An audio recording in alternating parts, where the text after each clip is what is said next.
Your dating app profile is sort of like your billboard. You are telling a story about who you are. Am I ready to date? Who should I date? Should I keep dating this person? Should we move in together? Should we get married? Each of these is a pivotal point in your life. The thing that we think makes us unlovable is often what makes somebody feel comfortable around us. But if we truly feel like we're unlovable, we never open up and give somebody the chance to see that for themselves. The sooner you learn how to date, the sooner you can stop dating. It's not about gathering information. It's about having an experience with them. Imagine that you spend 50 years with someone. The day that you meet is 0.0055% of your total time with them. You have to shoot your shot. You have to approach people in public. You have to take a risk.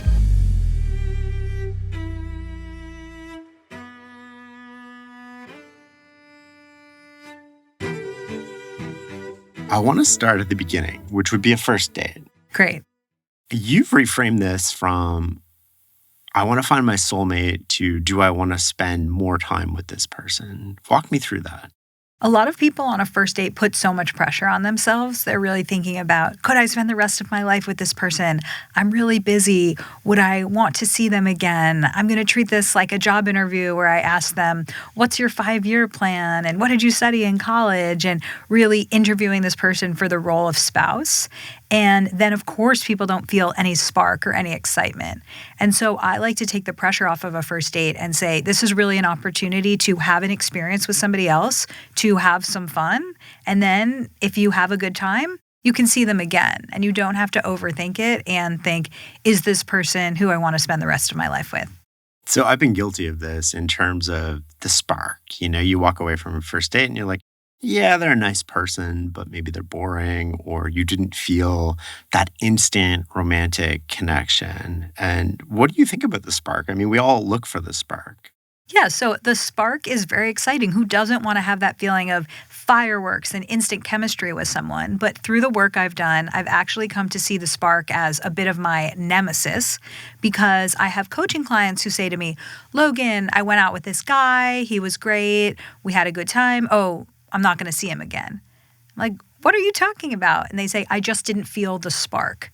And so in our culture, people have come to expect that if you don't have that instant feeling, then it must not be your person. And instead, I teach my coaching clients about the 3 myths of the spark. So the first myth is that if you don't have the spark, then it can't grow. And that's absolutely not true. So we know from research that only 11% of people feel love at first sight. And that means many people are getting to know someone over time. Maybe they live in the same apartment building, they work in the same place, and that attraction and appreciation grows over time. So the spark can definitely grow. The second myth is that if you feel the spark, it's definitely a good thing.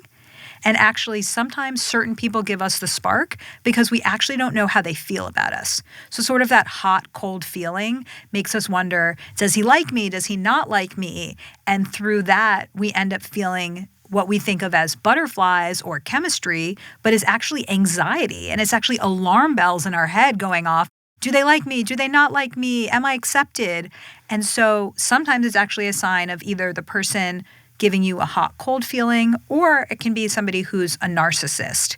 I've also found that, let's say I go to an event and I talk to some of my girlfriends later and I'll say, oh, I really like that guy. We really hit it off. And then they're like, wait, I really hit it off with that guy. And we realized we all had what felt like unique connections to this person, but they were actually just really sparky. And I imagine you meet a lot of people through doing this that are really sparky. And so certain people just give off that spark, and it's not about your dynamic with them. It's about who they are.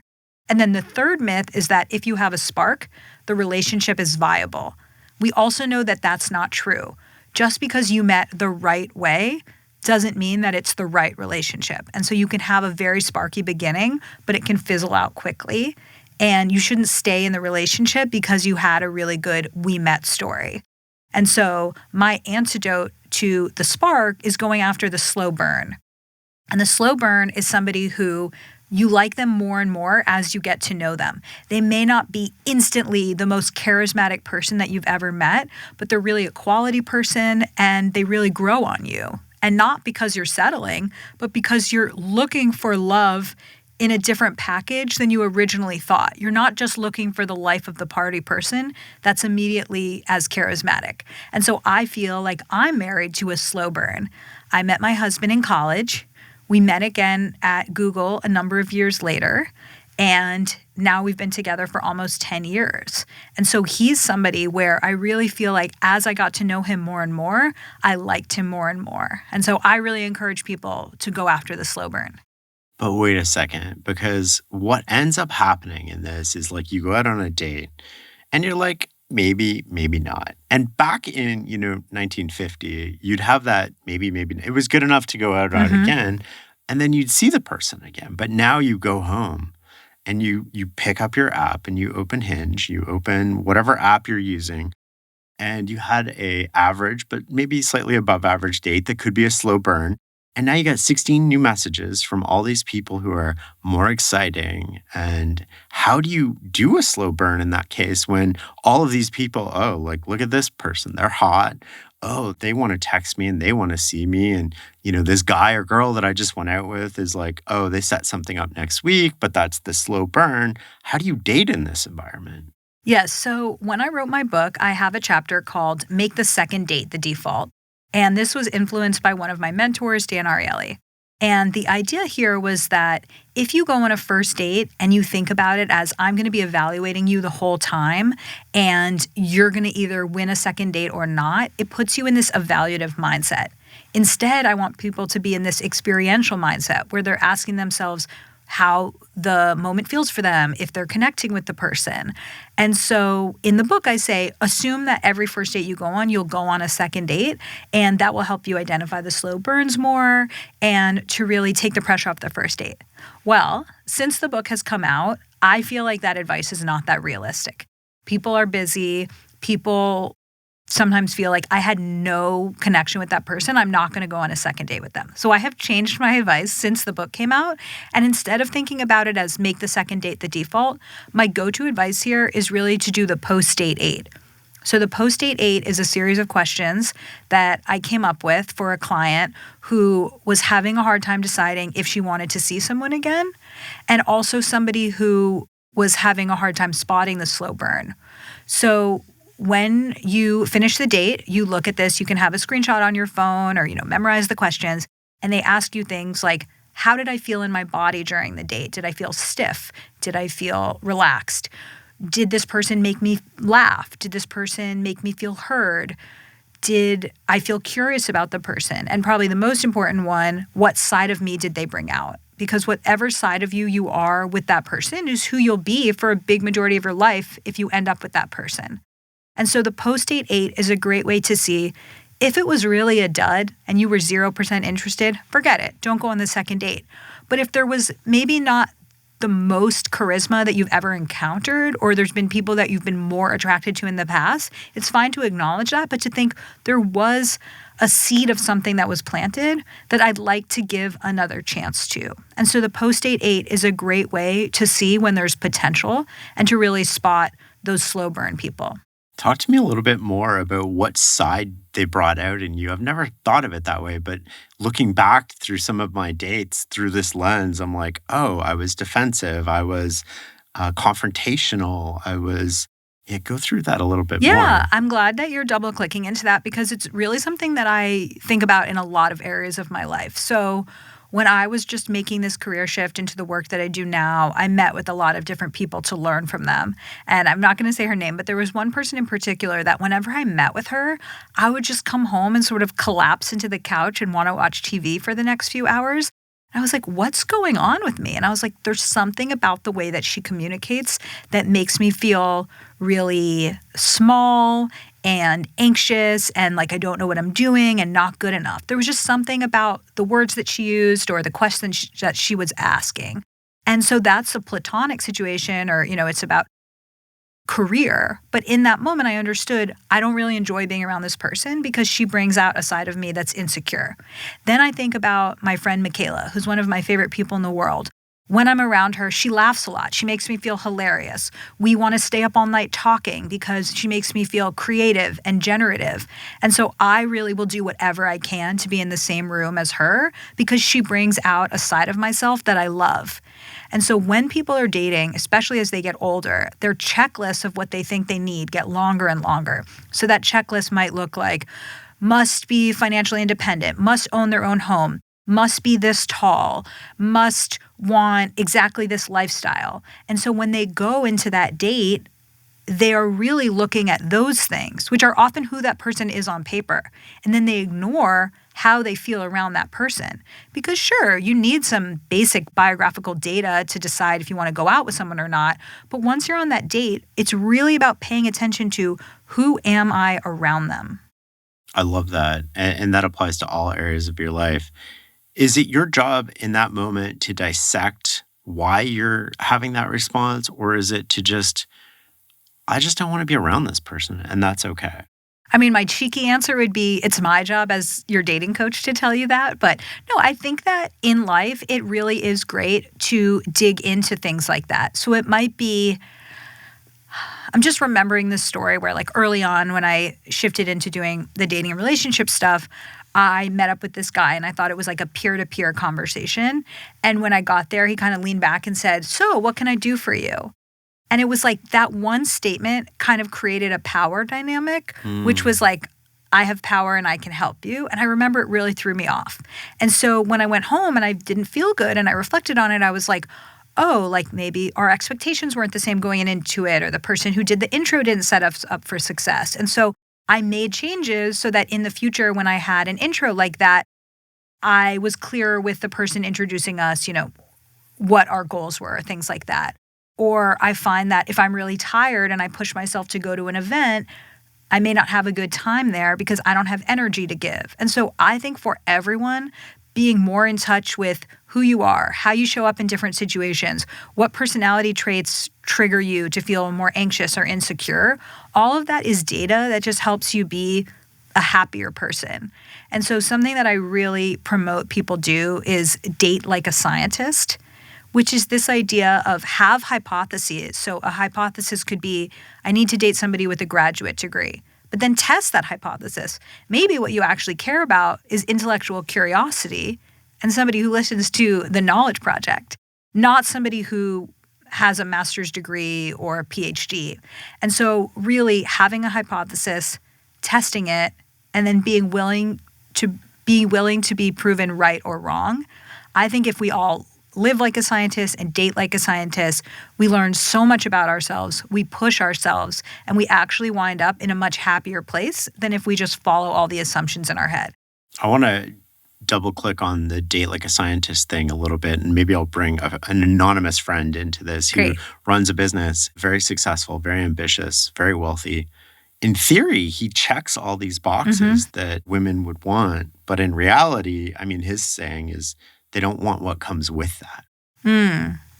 Is that, what do you mean by dating like a scientist and the checklist? And maybe I'm loosely working around this. Yeah, so I would say a majority of my clients at this point are sort of more powerful male CEOs. And I feel like it is interesting to just hear, women are excited about what they have access to, but then they may not understand that this person works 18 hours a day. Or that maybe this person has a chip on their shoulder because when they weren't successful, they felt like they didn't get a lot of attention. And so I feel like the unique problems of that situation are something that I've dealt with. So just breaking down date like a scientist. When I work with people in my coaching, in my courses, people walk in with assumptions of what they need. So it might be, I need to date somebody who's 6 feet or taller because I'm a taller woman and that's what makes me feel feminine. So then I might say to them, hey, in the United States, only 14% of men are 6 feet or taller. So now you are eliminating 86% of the male population. You've been actively dating for 12 years. This has not worked out for you so far. Why don't you change your filter on the dating apps, be willing to date somebody who's shorter, and see, maybe what you actually care about is somebody who's confident, where your height doesn't feel like a factor. Maybe you'll end up with somebody a lot shorter than you, and this is what happened to a man and a woman that I know, because it's not about how tall the guy is, it's about how they make you feel. And so her dating like a scientist moment would be changing her filters on the app, dating some men who are shorter, seeing if she can feel attracted to them and attractive with them, and then understanding it wasn't height that was the deal breaker. It was confidence or how attracted she was to them and how attractive they made her. That 6 feet thing is like such a killer. I'm like 5'11" and 3/4. It's like, what do you do? Do you say 6 feet or do you do 5'11"? In which case, every woman has this like 6 feet. The height thing is really interesting. So I would say over the last few years, the posts of mine that have gone the most viral are reels where I've posted about this stat. Because in the comments, you have a lot of women saying, well, guys lie about their height anyway. And then guys say things like, yeah, you should change the height filter. And then women say, well, you filter based on weight. And so anyway, it's just really interesting to see how much this bothers people. And I wish that I could kind of shout from the rooftops to everyone and say, imagine that you were in a bar and you were sitting next to somebody and you're both sitting on stools and you have a 45-minute conversation that is incredible. It's deep, it's soulful, it's mind-blowing. And at the end of the date, the guy stands up and he's 5'7". Are you telling me that you're not giving him your number now? No, of course you're going to give him your number because you just saw who this person was and what an incredible connection you had. And in that moment, you're not thinking height first, you're thinking connection first. And I really want people to change their framework and to understand, yes, the filters exist, but you are filtering out so many great potential connections. Why not date like a scientist? See if these things that you think are deal breakers are really deal breakers when most of the time they're not, and move them to the pet peeves or nice to have column. It strikes me as a difference between how we used to date and how we date now. So we used to date in the way that like a guy would call on you. You might not know him well. You might have friends. You might have met through your parents or something, but you don't know much about him. And then you spend time with him. So your first impressions, but now we're filtering before you even get to that point. We're filtering based on a dating profile. We're filtering based on pictures. We're filtering based on politics. We're filtering based on all of these things. I want to come back to the spark thing. Is there a difference between the spark and lust? I've thought about this a lot because, when you write a book, you're writing it alone. Maybe a few people read it and your editor reads it. And then when it's out into the world, you really get to see what takes off with people. And so I would say a few things have taken off. And one of them is this concept of fuck the spark. And so people have really strong reactions when I say that because they feel like, oh, Logan's telling me I shouldn't be attracted to the person or it doesn't matter. Logan's telling me to settle. Wait, I said fuck the spark and then I met someone I wasn't interested in and I dated them for 6 months and it didn't work out. And so I really want to talk about what the spark is. The spark is a huge emphasis on instant chemistry and instant connection versus allowing it to grow over time. I would say that lust is about attraction. And a lot of times, I want to have sex with this person. I hope this person wants to have sex with me. And I think being sexually attracted to someone is, of course, something that you should look for in a relationship. But it's slightly different from the spark, which is this overall feeling of like when I meet someone, I want to be around them more and more. And the big message I'm trying to get across here is that feeling of chemistry can grow over time. What should a first date look like to maximize information gathering or connection, I guess? Yeah, I will even push on that question and say, I don't think it's about information gathering. Imagine that you spend 50 years with someone. The day that you meet is 0.0055% of your total time with them. And so it's not about gathering information. It's about having an experience with them. So one thing that I've done through my research is look at people who are consistently getting asked on second or third dates. Look at people who people really are drawn to. And when I talk to these people, it's not what you might think. They're the tallest people. They're the hottest people. It's often that they're very fun. They meet up with you on a date and they tell you a funny story, or they have a silly interaction with the bartender, or they tell you about what happened at work that day and the funny situation that they got into. There's something about them that's very vibrant and lively. And when people are around them, they feel like they are also having an experience. They're not just exchanging information. And so I think if we think that a first date is really about, I need to leave and know your biography, that's not really fun for either person. If it instead shifts to what I was talking about, our first date is about seeing how does it feel to be around the person, what side of me do they bring out, those dates end up being so much more successful. Because even if they don't lead to a relationship, they lead to you knowing how would it feel to be with this person. I like that a lot. What are the indicators that I should be looking for on a date that would lead to emotional connection? So one thing that I've looked at a lot is this idea of what matters more and less than we think for long-term relationship success. So a lot of the things that people think matter more than they do include things like looks and money. So, of course, looks matters. We just talked about lust. You want to feel attracted to the person, but I wouldn't give anyone the advice of try to date or marry the hottest person that you've ever met or the person maybe who you've had the hottest sex with in your life. Because like many things in life, our brains adapt to them over time. And so if you think about some of the most beautiful celebrities in the world, there are often people kind of known to humanity who have cheated on them. And so it's like if even these people that are considered the most attractive by cultural standards are being cheated on, there's this idea that people adapt over time to somebody's looks. And even if someone's really attractive, we'll get used to that over time. The same thing is true with money. I know this amount of money has changed over the last few years, but they used to say happiness doesn't change over $75,000. Now I think they've raised it, but it's this idea that whatever amount of money you have, you get used to. A few more things that matter less than people think they do. So people think, we need to have all the same hobbies. If I love wine, I want someone who loves wine too. And you don't actually have to share the same hobbies. You just need to support the other person's hobbies and have them support yours so that you can continue investing in that hobby. And you don't have to have the same personality. Sometimes people will say, I have a big personality. I love to go out. I want to find a woman who does the same thing. And I'm like, no way. 2 of you in a room, 2 of you at a dinner party, 2 of you in a relationship, that's way too much. I want you to find somebody who grounds you. And it's often about being complementary versus being the same. So that was really the category of matters less than we think it does. For the things that matter more than people think they do. So the first one is loyalty. Really, is this somebody who will stick by you? Of course, that's a hard thing to find out on a first date. But one proxy for that I've found is asking people about old friendships. People who have friendships from different phases of their life. Do they hang on to people? Or when they move, do they let those go? Or are they social climbing and always trying to trade up? So does this person keep friends from different phases of their lives? Another one is emotional stability.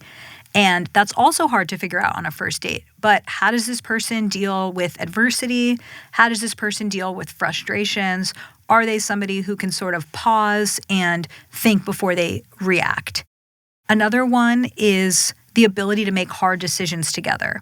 So early in dating, you're maybe not making a lot of hard decisions together, but pay attention to how you talk about things. Like if one person wants to meet up near their house and the other person wants to meet up near their house, are you debating it? Are you compromising it? Are they listening to your needs? There's so many ways to really perceive who someone is if you're actually looking for these things.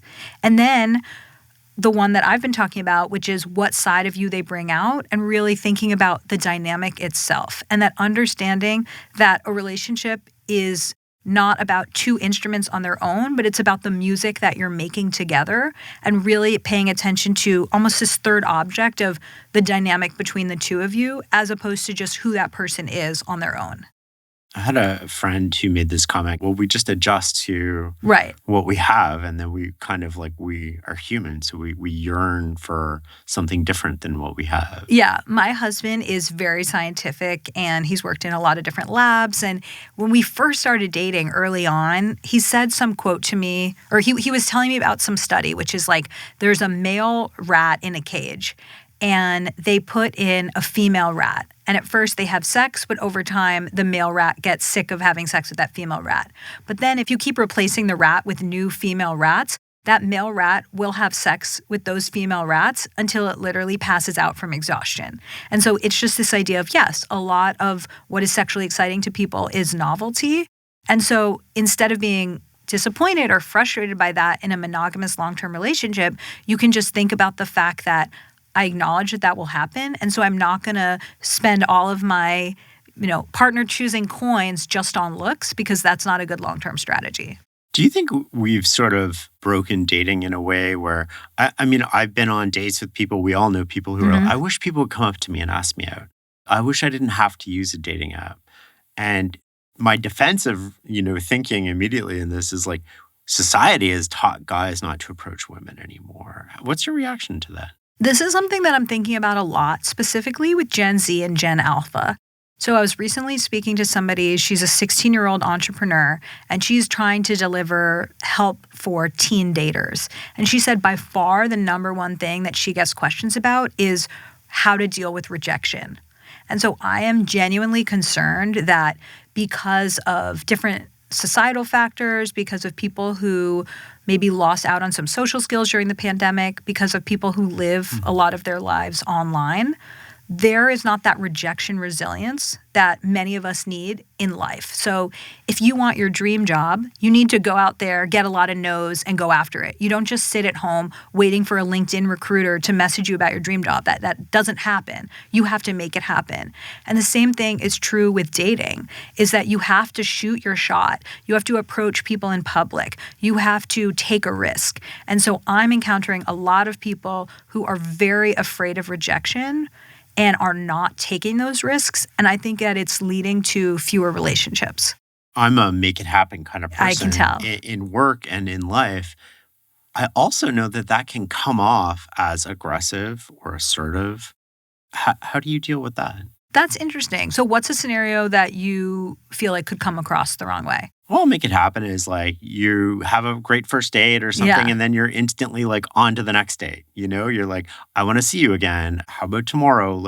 And then the other person, I don't know. Like, I feel like we're just in a society now where, you're supposed to wait till tomorrow almost. And I hate personally waiting. I'm sure there's other people out there like me too, where it's like, no, you're in charge. You have agency and you can make the world happen. I love this question because I think it speaks to a really real phenomenon where people are experiencing excitement about somebody, but they feel like they need to hold it back to seem cool. And so I love to talk to people about attachment theory. Has that come up on your podcast before? No, let's go into it. Okay, so attachment theory is something in the world of relationship science that's truly backed by the research. It's something that first came about around 60 years ago with someone named John Bowlby. And this research was originally done with children to see their attachments to their primary caregiver, but now we have an entire field of adult attachment specifically around relationships. And so there are people who are anxiously attached. What happens for them is their story of love is that I'm going to chase you. I have to convince you to like me. You might pull away. And we're going to have this chase dynamic, and that I'm constantly worried that you're not going to be interested in me and you're going to disappear. So how those people show up in relationships, and I know because I really was one of these daters, is if you don't hear back from somebody, you start spiraling. They met somebody else. They don't like me anymore. You send a bunch of texts to try to reconnect with them, and you're often just in this danger zone where you're not being the person that you want to be because you're trying to have this reconnection moment. You think somebody's going to pull away. Then there's people who are avoidant attached. They sort of have the opposite experience. Their version of love is, I'm going to be smothered, I'm going to lose my independence, and when they get too close to somebody, they are the ones pulling away. So they're the ones, great sleepover on a Saturday night, Sunday morning, they wake up, the person hasn't left, and they're like, damn, should I call her an Uber? Oh my God, that's me. That's you? Yeah. You have that feeling of like, I need my space. Well, I need my space and I don't want to get hurt. There's like an element of vulnerability. Absolutely. What you're talking about is complete true. It's not that those people don't want to be in intimate connection. It's that the fear of being smothered or the fear of being hurt causes them to pull away. I'm going to reject you before you reject me. And so for those avoidant attached people who think that they're going to be smothered, and then for the anxiously attached people who think they're going to be abandoned, what ends up happening is they often date each other and they reinforce this idea. So I think that love is a chase. You think that love is being smothered. So when I go after you, you pull away. That reinforces mine and that reinforces yours. And anxious, attached, and avoidant people keep dating each other in this anxious avoidant loop that leaves both people feeling pretty unhappy. But there's a third type of securely attached people. And these are people who have a healthy relationship with independence and with intimacy. I want to be close to you, but I also respect and need my alone time. And so often the way that people get out of the anxious avoidant loop is they either become more secure themselves or they date someone who's secure. And so that's what happened for me. After, 10 years of chasing after different people, being rejected, being disappointed, thinking, well, if only I could prove my value, then this guy would like me. Instead, when I dated somebody who was secure, it broke a lot of those patterns. And we formed what I feel like is my first really healthy relationship. What happens is 50% of the population is secure, which sounds like a good thing, but those people are so good at being in relationships that they often get snatched up, and you have the anxious and avoidant people dating each other. But in the example that you described, it can actually be very secure for somebody to follow up after a date and say, hey, I really enjoyed getting to know you. I'd love to see you again. When are you free? And in that moment, somebody who's used to dating somebody who's avoidant might be like, whoa, they're coming on too strong, or that's so obvious. They're so obviously interested. That's boring. But a ton of the work that I do is training people to identify secure partners and to reestablish them in their heads, not as boring, but as secure, and to know that those are the people to go after. So sometimes that person who pulls away is exciting, that sparky feeling, because you don't know if they like you or not. But instead, really honoring the person who says, I like you, I'm interested, when can I see you again? And so the slight tweak that I would have to yours is not, I like you, can I see you tomorrow? That does kind of feel a little bit intense, but being clear about like, hey, that was a really great date. I feel like we really connected. I'd love to see you again. And then like working together to come up with the next date. And a lot of dating that people miss is that it's about matching somebody's momentum and matching somebody's speed. So it's a dance where I take a step forward and then you need to take a step forward. If I take 10 steps forward, you might feel overwhelmed and take a step back. So just paying attention to, are you always the one reaching out? Are you always the one making plans? There needs to be momentum matching for the speed to feel right to both people. So last year, I realized something was getting in the way of myself. What sparked this in our conversation was freedom. And so I decided to do therapy for the first time as my adult life as a single person. Cool. I did marriage counseling as well before my divorce. But it was so fascinating to me because one of the things that led to this was I wouldn't accept compliments from people. Oh. The minute somebody started to say something positive, my brain would turn off and I would instantly move to the groceries, what's next in the conversation. I'd stop listening. Yeah. And what came out of this is that compliments, in my body, I had somehow associated compliments with power over me because at some point they were taken away. And so it was like, I'll compliment you as long as you do what I want. And then all of a sudden, and so I would associate these things. And so I developed this really strong aversion to people having power over me. And so loss of freedom is a great example of like how that manifests itself in dating, where it's like, no, like that's really hard in dating context because I default to this state of I want to continue to do the things that I'm doing and the way I'm continuing to do them. And that makes it really hard to find somebody and build a life together and adapt to each other. That's super interesting. So for the compliments, was it that you grew up in a home where there was a strong sense of external validation if you did the right thing, and then you felt like you constantly had to please someone and the compliments were a sign that you were doing the right thing, but then they could be taken away if you didn't do the right thing? I don't quite know. A lot of people remember a ton about their childhood. Yeah. I don't. I remember certain moments and like not a lot before grade 8, to be honest with you. And I was like, I got into a ton of trouble as a kid. I was a bit of a misfit. But the thing that I learned at a very young age was just not to pay attention to them. See, because that could also be a positive thing where you have an internal locus of control that's not looking to other people. Like even my daughter is 1 and she's started doing this toy, maybe you remember it, where it's like, there's a stick and then you put the different round things on top of it. And when she does it, every time she puts one on, she claps. And she doesn't even smile. She just thinks that that's part of how the toy works. You put it on and then you clap for yourself because when she does it, we clap for her. And I was like, she's a brand new human in the world and she's already learning that she's doing things for external validation, or it's the clapping to me is really bothering me, where I'm like, we're not going to clap anymore. We cannot reward her for every single thing, because then she will be doing it for us and not for herself. And so it's so interesting that compliments shut you down. Well, they used to. I've done much better Yeah. since then at sort of being vulnerable. Like, I never Yeah. wanted to be vulnerable. I would get to this point, and this goes back to the attachment Yeah. styles, is I needed to feel like somebody else couldn't hurt me or take something Wow. away, because Yeah. I'm giving them power over me in a way, power to hurt me. But was there, I don't know. I'm messed up. If you're listening to this, like... But I'm just going to push this topic because I think it's so interesting. But on my first date with my husband, he told me that when people tease him or troll him, or it actually makes him feel very close to them, because something inside of him was like, oh, I'm a piece of shit. So if somebody sort of like calls that out, it makes him feel known.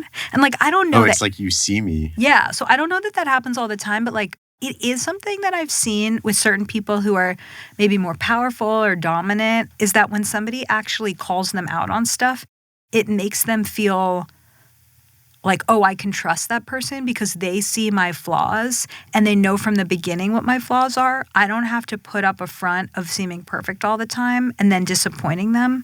Like, this is a whole rabbit hole of like, I don't want to let somebody in because if they knew the real me, then they would reject me. Yeah, totally. If you saw all of me, then you wouldn't... I'm not lovable is effectively what you're... That is such a big part of the work that I do, is this idea of people come to me and they think I'm undateable. Yeah. Do you feel that way? Generally, yeah. You feel undateable. Well, I feel unlovable. Like, I do feel like... let's use those words synonymously. If somebody saw all of me... Right. And could see my inner monologue... And just had like full access to me, then they wouldn't love me, of course. I think that's extremely common, and it has different ways that it comes up. So some people say to me, you know, I have a chronic illness. I'm unlovable. I have an STI. I'm unlovable. I've never been in a relationship. I'm unlovable. I've been in too many relationships. I'm unlovable. And so many people have this inner narrative around how if somebody really, really knew them, they wouldn't love them. And what's so hard for people to understand is like, it's often that vulnerability and that imperfection that connects people. Because I think about friends of mine or people I know who come across as perfect, and I'm like, you have such a glossy exterior that there's nothing for me to grab onto. I actually need cracks in the wall to grasp onto and to have a connection with you and to feel like I can be my full imperfect self. And so it's like the thing that we think makes us unlovable is often what makes somebody feel comfortable around us. But if we truly feel like we're unlovable, we never open up and give somebody the chance to see that for themselves. I want to come back to sort of dating just a little bit and profiles and like how you end up on a first date.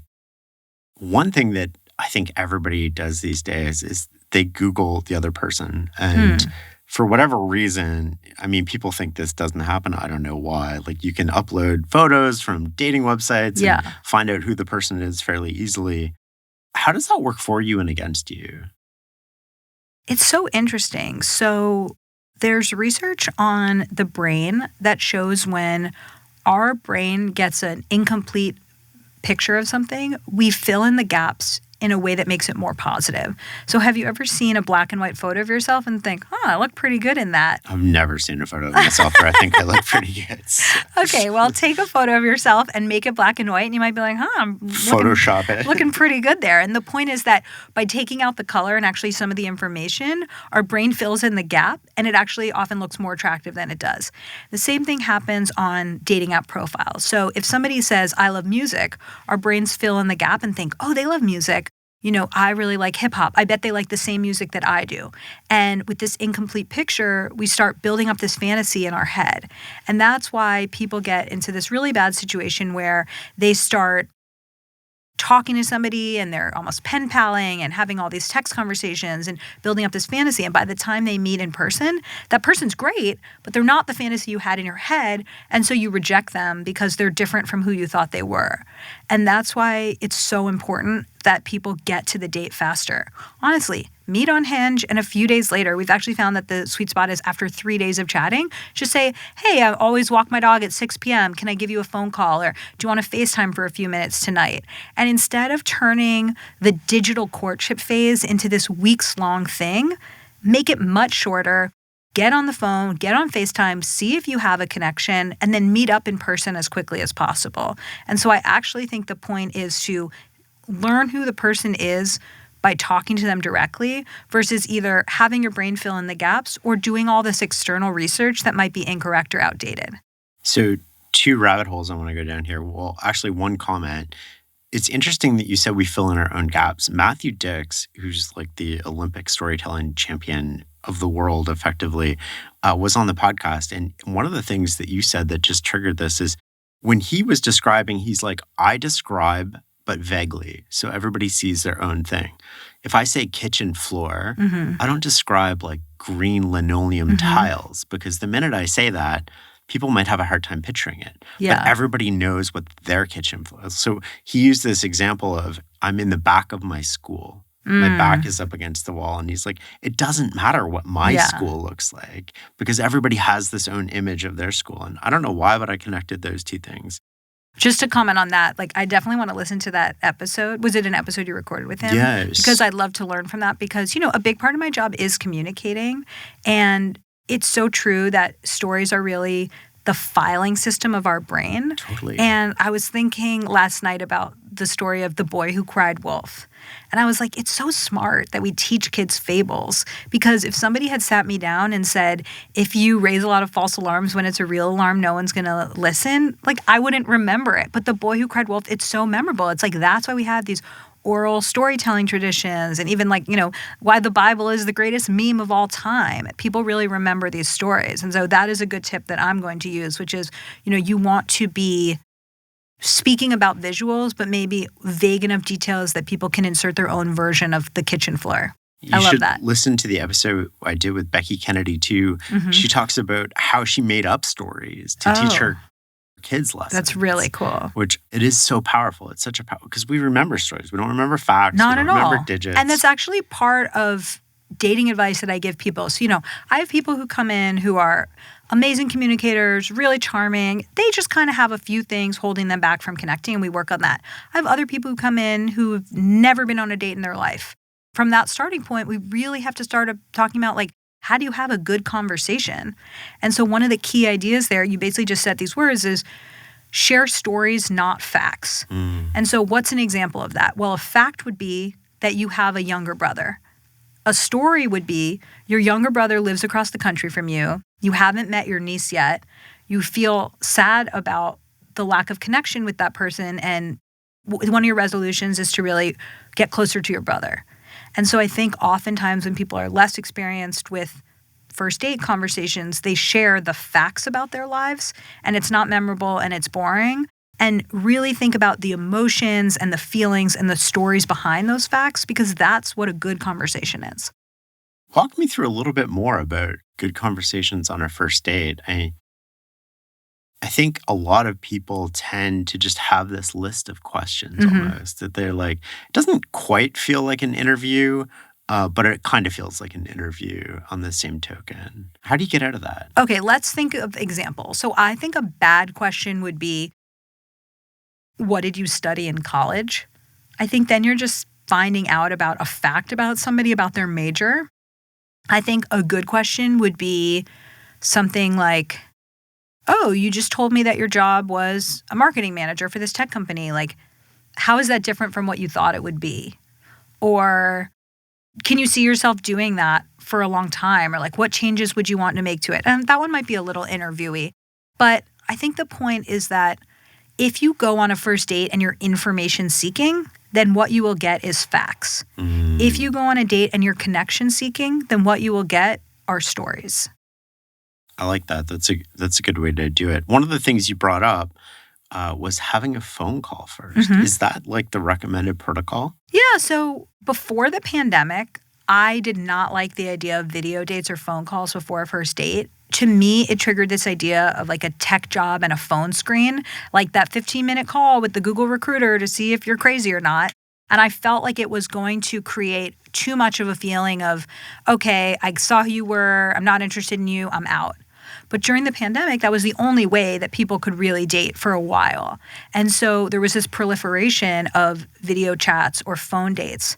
And I actually felt like they were a great technique for people to just see, can we hold a conversation? Are they who they say they are? It makes people feel more safe before meeting up for the first time. It helps people who are really busy, like executives or single parents, feel like, is this somebody who I want to get a babysitter for in order to meet up with them? And so now I actually think that it's a really helpful technique for a lot of people. And what do you cover on that call? Like, say it's 15 minutes. Like, you're just trying to get a feel for the person, like the awkwardness, or like, what are you? Yeah, I think that you could start the conversation and just start talking about your day. So, for example, I like to tell people about this concept of in media res, which is a Latin term that means in the middle of things. So a play might open up in the middle of a battle scene, and then it sort of zooms out, and later you find out who's in the battle, why are they in the battle, what's going on. But it really just captures your attention right away. And so you could enter a date or a phone call and say, hey, I'm Logan. This is where I live. This is what I do. And like, I'm already asleep just talking about this. But instead, if you walk in there and you say, so my sister called me this weekend and she's having this issue at work and she told me this, but I thought that she was handling it the wrong way. What do you think about that? It's like, boom, we're friends. We're having an experience. I'm hearing how you think. I'm hearing if you give good advice. I'm learning about you. I'm not trying to glean information from you and facts about your life. I'm truly trying to get to know you as a person and how you think. And I feel like for me, as someone who's been with my partner for 10 years, who has a new baby, so much of my life is how my partner thinks. That influences my life. That influences the decisions we make together. It influences whether or not I trust him. And so I really think just creating these conversational dynamics where we're expressing ourselves, we're responding to situations, we're not just repeating the same tape in our head that we press play on in every boring first date. That to me is so much more fun and provides such deeper information. No, I love that. I want to like also come back. We're sort of in a rabbit hole here a little bit to attachment. I feel like I've taken steps individually towards more secure and away from avoidant attachment. What are the things that we can do short of finding a partner who's safe and secure? That reinforces the best in us and gives us patience and tolerance for the worst in us. What are the things that people can do individually to put themselves in a better place? And, you don't have to make that leap overnight, but what are the steps that we can take to get to a better place? Right. So people do tend to have one attachment style, and it's a mixture of genetics and how they were raised, but around 25% of people are able to shift their attachment over time. So if you are insecurely attached, there is hope. It's not just, I need to find one of those securely attached people that's already in a relationship. So for people who are anxiously attached, it's really important to understand triggers for you. So a trigger for somebody who's anxiously attached might be, I text the person I'm seeing all day, but I just sent them a meme. They usually respond to that right away. They haven't responded in 4 hours. Okay, so a trigger was not hearing back from somebody. What usually happens in that moment is you sort of go down into the danger zone and you start texting them a bunch of times, hey, what happened? Or you spiral in your head, they don't like me anymore. They met somebody else. When I said this thing 2 days ago, they thought it was super weird and they're pulling back. And then they sort of do these behaviors to try to reconnect with the person, which can really turn the other person off. And so instead, set yourself up for success by not getting to the danger zone in the first place. So when you feel like, oh no, they didn't respond to my text, what are other things you could do? So you could text a friend and distract yourself with the conversation with them. You could even tell a friend, oh, this is what I'm feeling, and make me feel better about it. Give me a pep talk. You can give yourself a pep talk. There's this concept called disconfirming evidence. So basically explaining to yourself, no, they just have a busy day. They're at that conference. They told me that they weren't going to be in touch. Why am I jumping to conclusions? Let me just wait and see what happens. And so there's different things that you can do to sort of catch yourself before you start doing those protest behavior things like sending them a million texts or calling them and then turning your phone off. For avoidant attached people, it's the same thing. The danger zone is when you feel really overcome by them and that you're losing your independence. And you might notice strategies that happen for you. So with anxiously attached people, it's activating strategies. And with avoidant attached people, it's deactivating strategies. So in your head, you start thinking, they're not really that cute. I'm not interested in them. Or I can't believe she pronounced that word that way. She must not be that smart. So it's almost like you're giving yourself a reason why you don't like them to push away. I wonder if you ever do that. Oh, totally. Yeah. And so instead, what to do in those moments is to really realize that you need space and just ask for it. So for example, if you have that Saturday night sleepover and Sunday you want your space, you can just say, I had so much fun last night. I actually have a big project at work tomorrow that I was going to spend the majority of today on. Let's make plans for seeing each other later this week. So you are creating that space for yourself. You're not assuming that they are a mind reader and they know that you don't want to spend the day together, but you're basically stopping the problem before it starts. I want to come back. You said texting. What are the rules around texting and dating? What do you think the rules are? I don't know. What are they? Do you think you're a good texter? No, I don't think so. What do you think you could work on in your texting? With anybody? Or in dating, if you're actively dating? Just communicating better, I think. I'm of an era where I don't pick up the phone. Okay. And so, I think I've answered 5 phone calls in the past 2 years. Really? They're all from my mom. We had a phone call. I know. Was that shocking? Unless it's scheduled. If it's unscheduled, True. I just don't really answer the phone. And I try to communicate over text, but sometimes your nuance doesn't come across. Yeah. I'm a visual person, so when I make a joke, I usually do something funny with my face. Yeah. But over text, that can come off as very dry or cold, or because there's no emotion attached to it, no emoji. Sometimes it's just a dry, almost sense of humor, or very pointed. Are you a voice note guy? Sometimes I do feel like that helps with sense of humor. Yeah, totally. So it gets better. But what are the rules around text? And by rules, I mean okay, if you've sent 2 texts and you haven't got a reply, you got to wait? Is it there's 3? Is it 5? Is it 6? Is it 1 for 1 at the start? What is the etiquette around this? So one of my favorite projects I've done over the last 5 years was a big Gen Z research project at Hinge, where I followed this group of international Gen Z daters for around 6 months. And one of the things that came out of it was this idea of digital body language. The fact that we talk a lot about body language, right? I'm sure this is something that you've thought about in your own life. So if I'm sitting forward, I am really interested in what you're saying. If I'm leaning back, I might feel defensive. Am I averting my eyes? And that your brain is subconsciously interpreting that as whether I'm a threat or whether I'm interested in you. And so there's a ton of digital body language, these unspoken cues as to my intentions. And so the hard part about digital body language is we don't all interpret it the same way.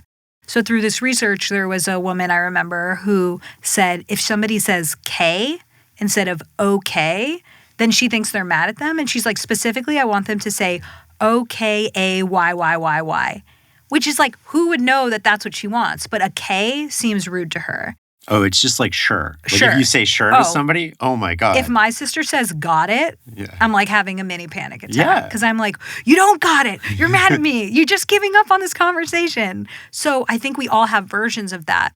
But we did do research at Hinge looking at what are the most commonly agreed upon parts of digital body language. So one of them is that actually the double text is okay. So if I text you and, we're early dating and I say, hey, I'd love to hear about that show you were talking about. How was it? And then you don't respond, I might feel he's not interested. I can never send another text. But sending one more text that either follows up on it or says hey, do you want to go out this week? People don't mind that. People are busy and they understand that sometimes messages get mixed. Another one is one-word answers are seen as very rude or curt or the person's not interested. So if our text messages look like a lot of blue and a little bit of gray, there's probably a problem there. And so making sure that our messages seem pretty equal, this is kind of going back to the idea of I take a step forward, you take a step forward, building the momentum together. The other thing that comes up around text messages, and it might surprise people how often people talk to me about texting, but a common thing that somebody might say is, I hate texting, I have a job where I keep my phone in my pocket, I love deep work. How can I tell somebody that I am interested in them, I just don't like texting? Or the opposite, which is I really love spending time with this guy in person, but he's terrible over text. And so the way that I've thought about it is I think that you need to understand as a person the maximum amount of text that you're willing to give and the minimum that you're willing to take. And if the minimum that you need is not within somebody's maximum, you may not be a fit.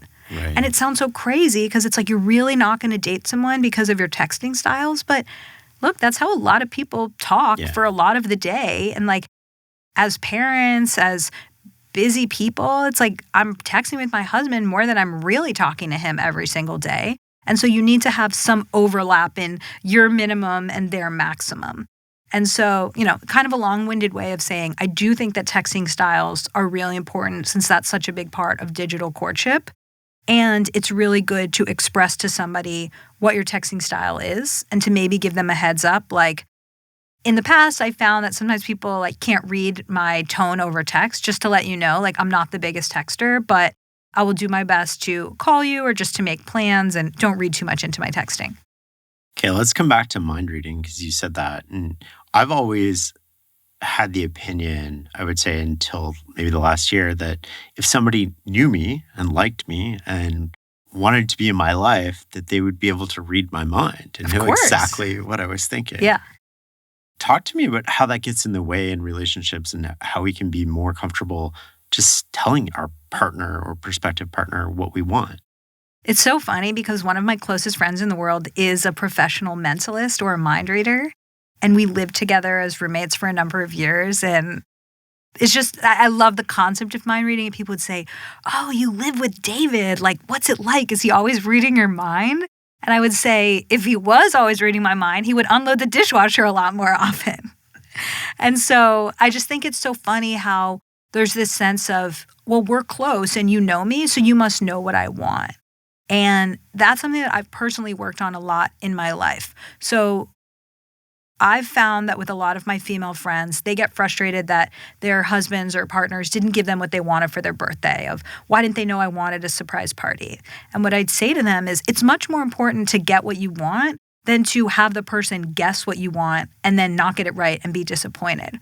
So I feel like I try to be really explicit with my husband and say like, hey, like for Mother's Day, like this is what would be a really great day for me. And like, it's not like he always delivers on that, but I'm kind of sharing what matters to me.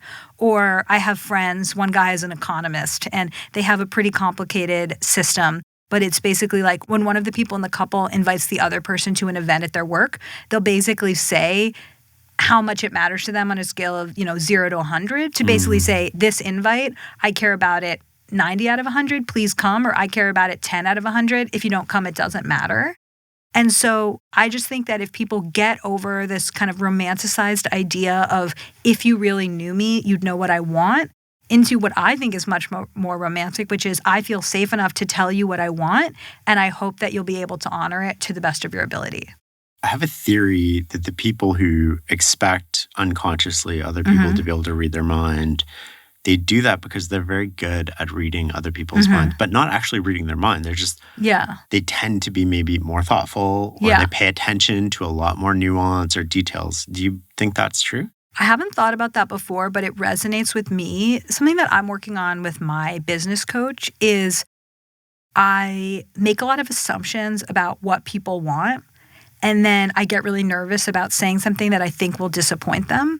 And then I just avoid the conversation. But the feedback that I'm getting from my coach and from these people that I'm dealing with is you're actually getting wrong what I want. And so by not having the conversation with me, you're making decisions on my behalf. And if you actually just told me what was going on, we could come to a happy medium about it. But because you think you know what I want and then you want to avoid discomfort for me, you're not even bringing it up. And so I think for me, the work that I'm doing there is to have uncomfortable conversations sooner instead of saying, well, I'm so good at knowing what everyone wants, I must be right. And instead being more curious and asking them what's going on. It's kind of like a kind versus nice thing, right? Like a kind person will tell you have spinach on your teeth, but a nice person won't. Oh, I haven't heard of that, but I do like that. And I absolutely resonate with that, where I always want to be the person who's telling somebody that there's food in their teeth. And rather than finding that it embarrasses people, I find that, especially like a first meeting, that it really makes them feel closer to me because it's like they feel comfortable enough to tell me the slightly embarrassing thing. Therefore, I am safe with them. Yeah, I like that a lot. I want to come to priorities in terms of life and dating, especially post, 30. A lot of people are divorced. Maybe they have kids. Not in San Francisco. I mean, fewer and fewer people have kids. We'll ask about that later. I just feel like it's like, in San Francisco, 30 and single and dating is kind of the norm. Okay. Without kids. But I mean, you're at a point in your life where you have a lot of competing priorities. Like, you could make an argument at the risk of offending people that having kids younger is better because you learn to be less selfish. And that's better for society. And all of a sudden, the world's not about you. But if you go through your 20s, you can also make an argument that you tend to be more focused on your career and you have priorities. And dating has to fit into those priorities. But it's not the number one thing anymore. How do you think about priorities in dating? So many of the people that I work with are very career-oriented, these maximizers who are trying to strategize their way through life. And oftentimes they come to me when they have been prioritizing their career for the last 12 years and then are like, oh, wait, I'm not where I want to be relationship-wise. And that's why when I do get the opportunity to speak to younger people, I really encourage them, start prioritizing dating when you're younger. You have a more flexible lifestyle. You have a bigger population of single people to choose from. And, in the last few years, as there's been more and more layoffs, I feel like a lot of people have had the reality check of this company that I dedicated 10 years of my life to and that I missed a lot of dates because I had to travel for my job. Guess what? We were not in a long-term relationship. We were in a 10-year-long relationship, and now I'm single and I don't want to be.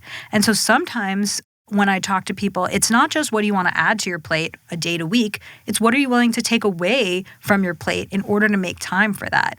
And so work is such a compelling system, right?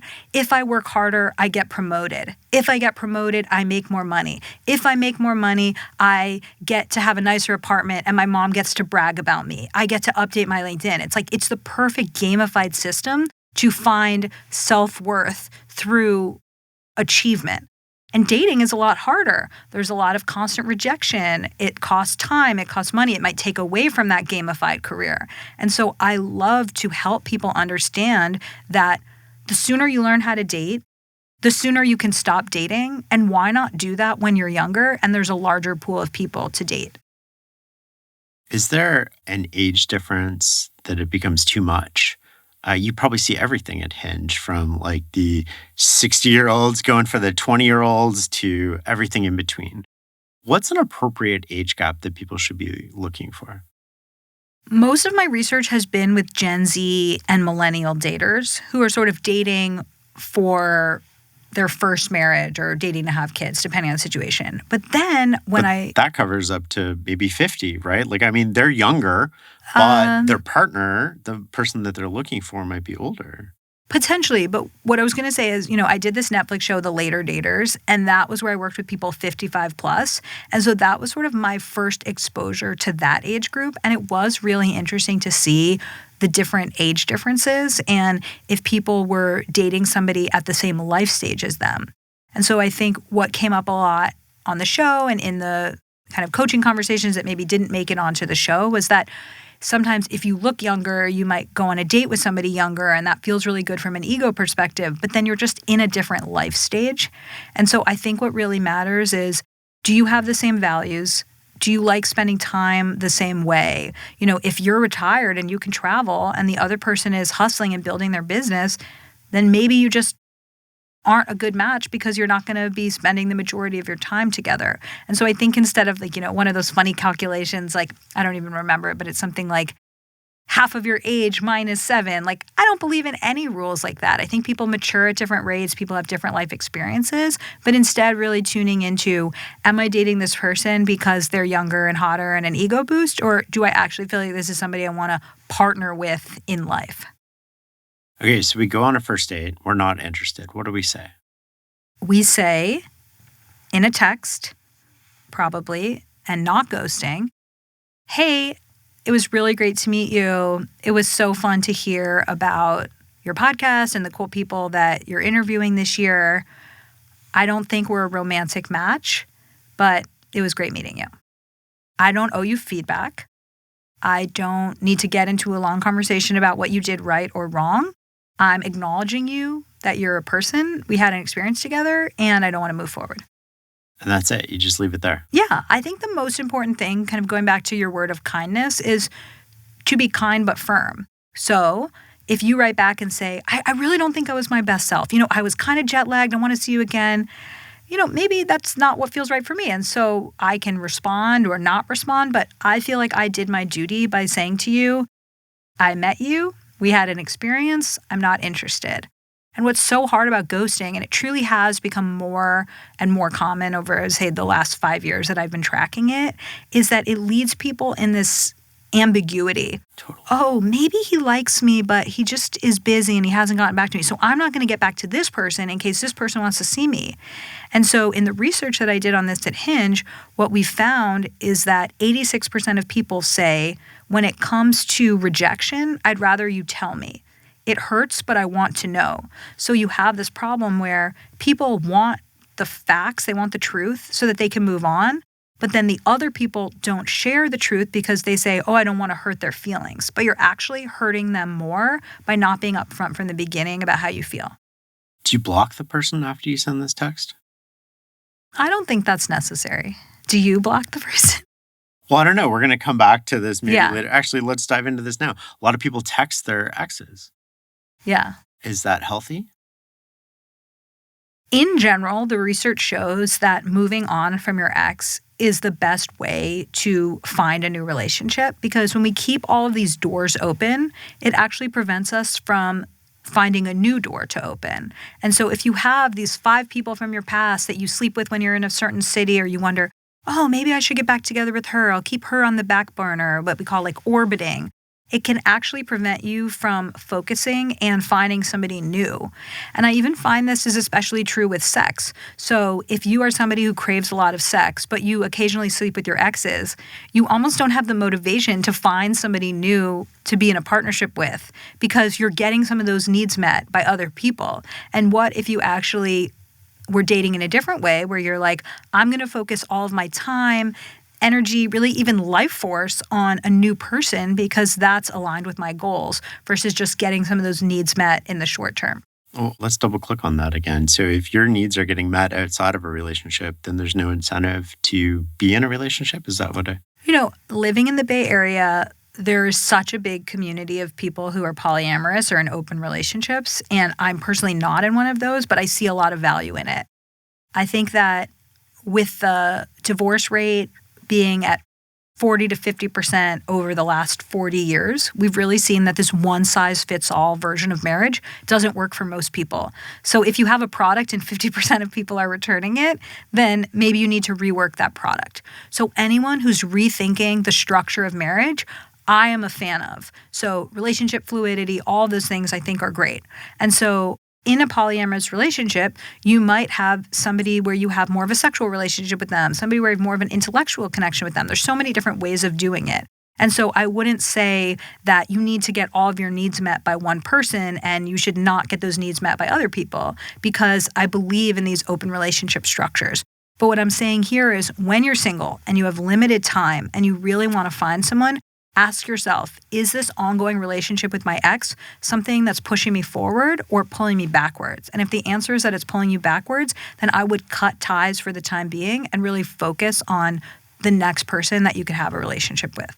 Interesting. I have a friend who's a GP, and she's mentioned in the past that one of the biggest reasons that people come into our office for antidepressants is because they're in an open relationship. Really? And they don't want their partner to know that it's causing them all this anxiety or all of this. And I don't know if that's true or not. I mean, I'm personally not a fan of them. Okay. But I Yeah, I respect do feel like your body language changed a little when I brought it up. Oh, interesting on the body language. But I'm all for people doing whatever they want to do. Yeah. As long as everybody's a consenting adult. Like, I'm in favor of it. You're not breaking any laws. You're not hurting people. And everybody's aware of the situation. That's fine. I do wonder, what emotional toll it takes on people over time. I'm very far from an expert on polyamory, but I'm just thinking about one of my friends who's very proudly polyamorous, and kind of, I can hear her in my head sort of being like, that person may not be a good fit for an open relationship and Totally. why are they in one? Yeah. Because in an ideal world, there's this concept of compersion. Have you heard of that? No. It's a word that means I get pleasure when you get pleasure. So like kind of the first polyamorous couple that I got to know about 10 years ago, I remember the guy describing to me, oh, tonight my wife has a date with her boyfriend and I'm really excited for her. And like my anxious brain, my jealous brain was like, I cannot relate to that on any level. That is a nightmare. That's instantly where my brain went. Right. And I think I'm just way too jealous and anxious and insecure of a person to really be a good fit for an open relationship because I think that the part of my brain that would be thinking about, am I going to be rejected? Am I going to be abandoned? Would just be so loud in my head that it would overcome any pleasure that I might get from having my own relationships outside the marriage. For other people, they are truly not there. That's not where their brains are.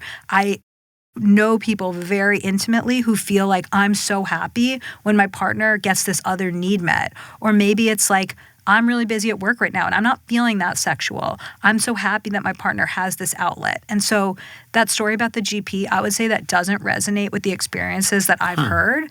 And it kind of goes back to why is that person in an open relationship in the first place? Is it because they think that that's the only way their partner should stay? And probably instead of talking to the GP about it, or maybe in addition, they should talk to their partners and say, either this isn't working for me or we need to change the stipulations of this because it's currently causing me more pain than it is pleasure. Just thinking out loud, I wonder if it would feed the side of me that doesn't feel enough or doesn't feel lovable.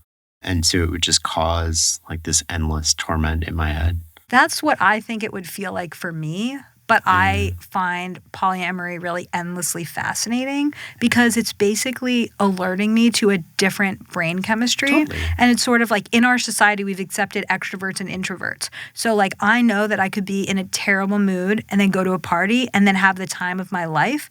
And it's like, why was that party bringing me so much energy? Well, I'm extremely extroverted. For my husband, it's the opposite. So why can't we all think there are people for whom compersion is possible and amazing for them, it's okay that I'm not like that, instead of this assumption that for everyone, they would have the same experience around it.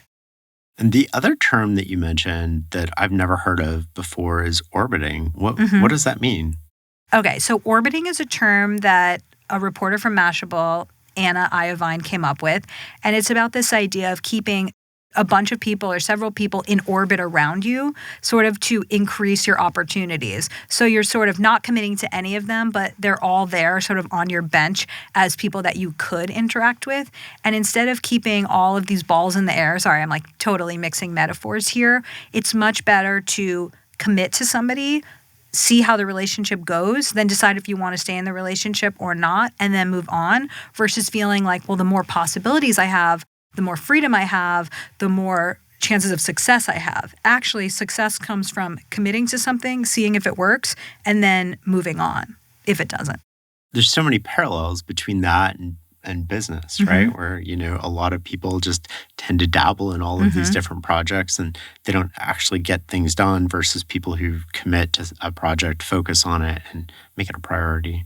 There's a great concept from Dan Gilbert of Harvard called changeability. So we often crave the ability to change our minds because it makes us feel more free. So in this experiment that he ran on the Harvard campus, he had a bunch of students take a photography workshop.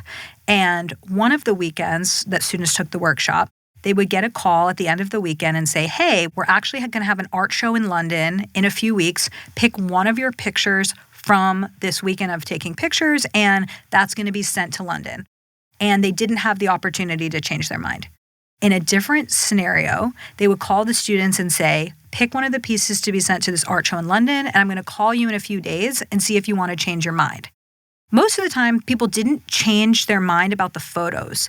But when you asked people in which situation they were more satisfied, the people who didn't have the chance to change their mind were actually more satisfied because they made a commitment and they immediately rationalized it and they felt good about it.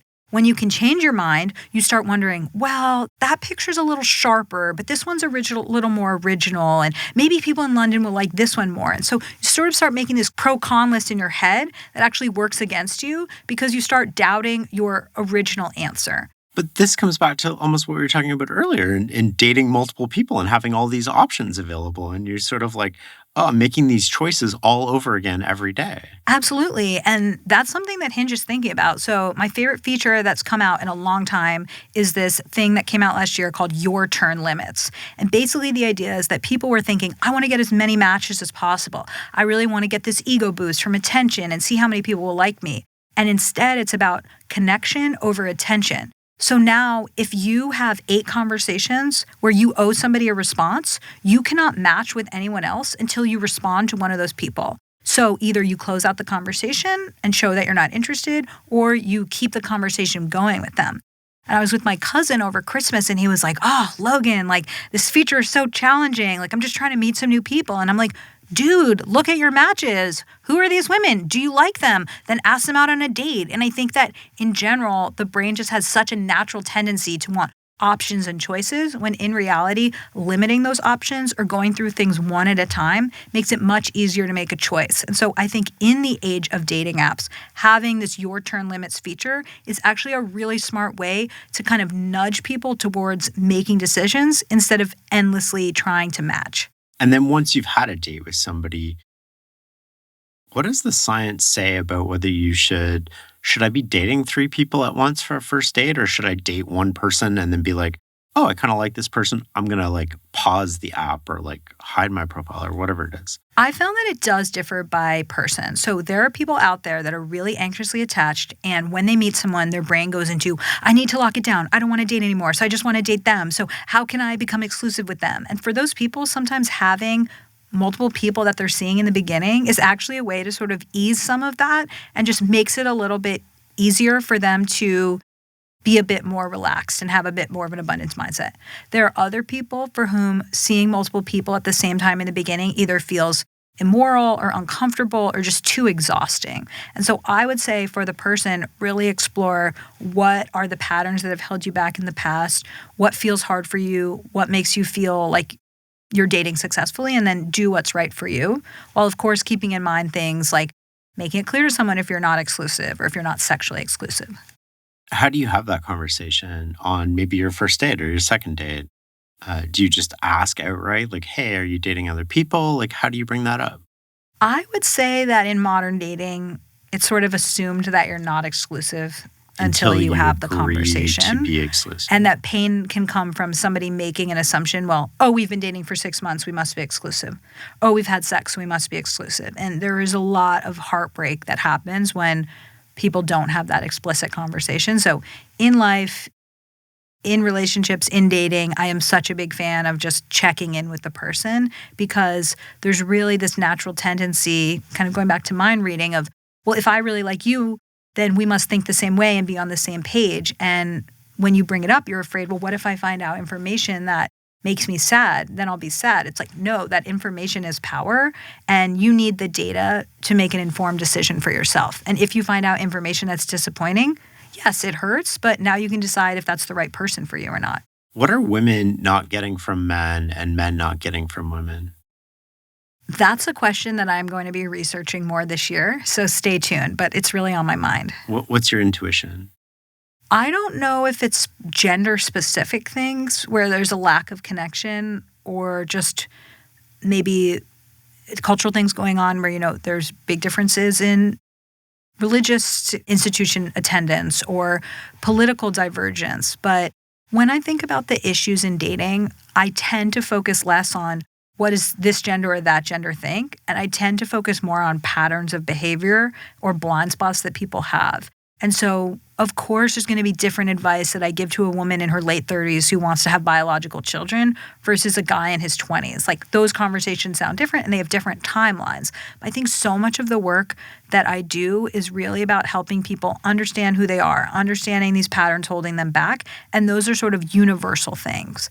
But I am interested in what's happening in dating right now. And I am sort of at the beginning of a research project that will dig more into sort of what are certain groups not understanding about other groups.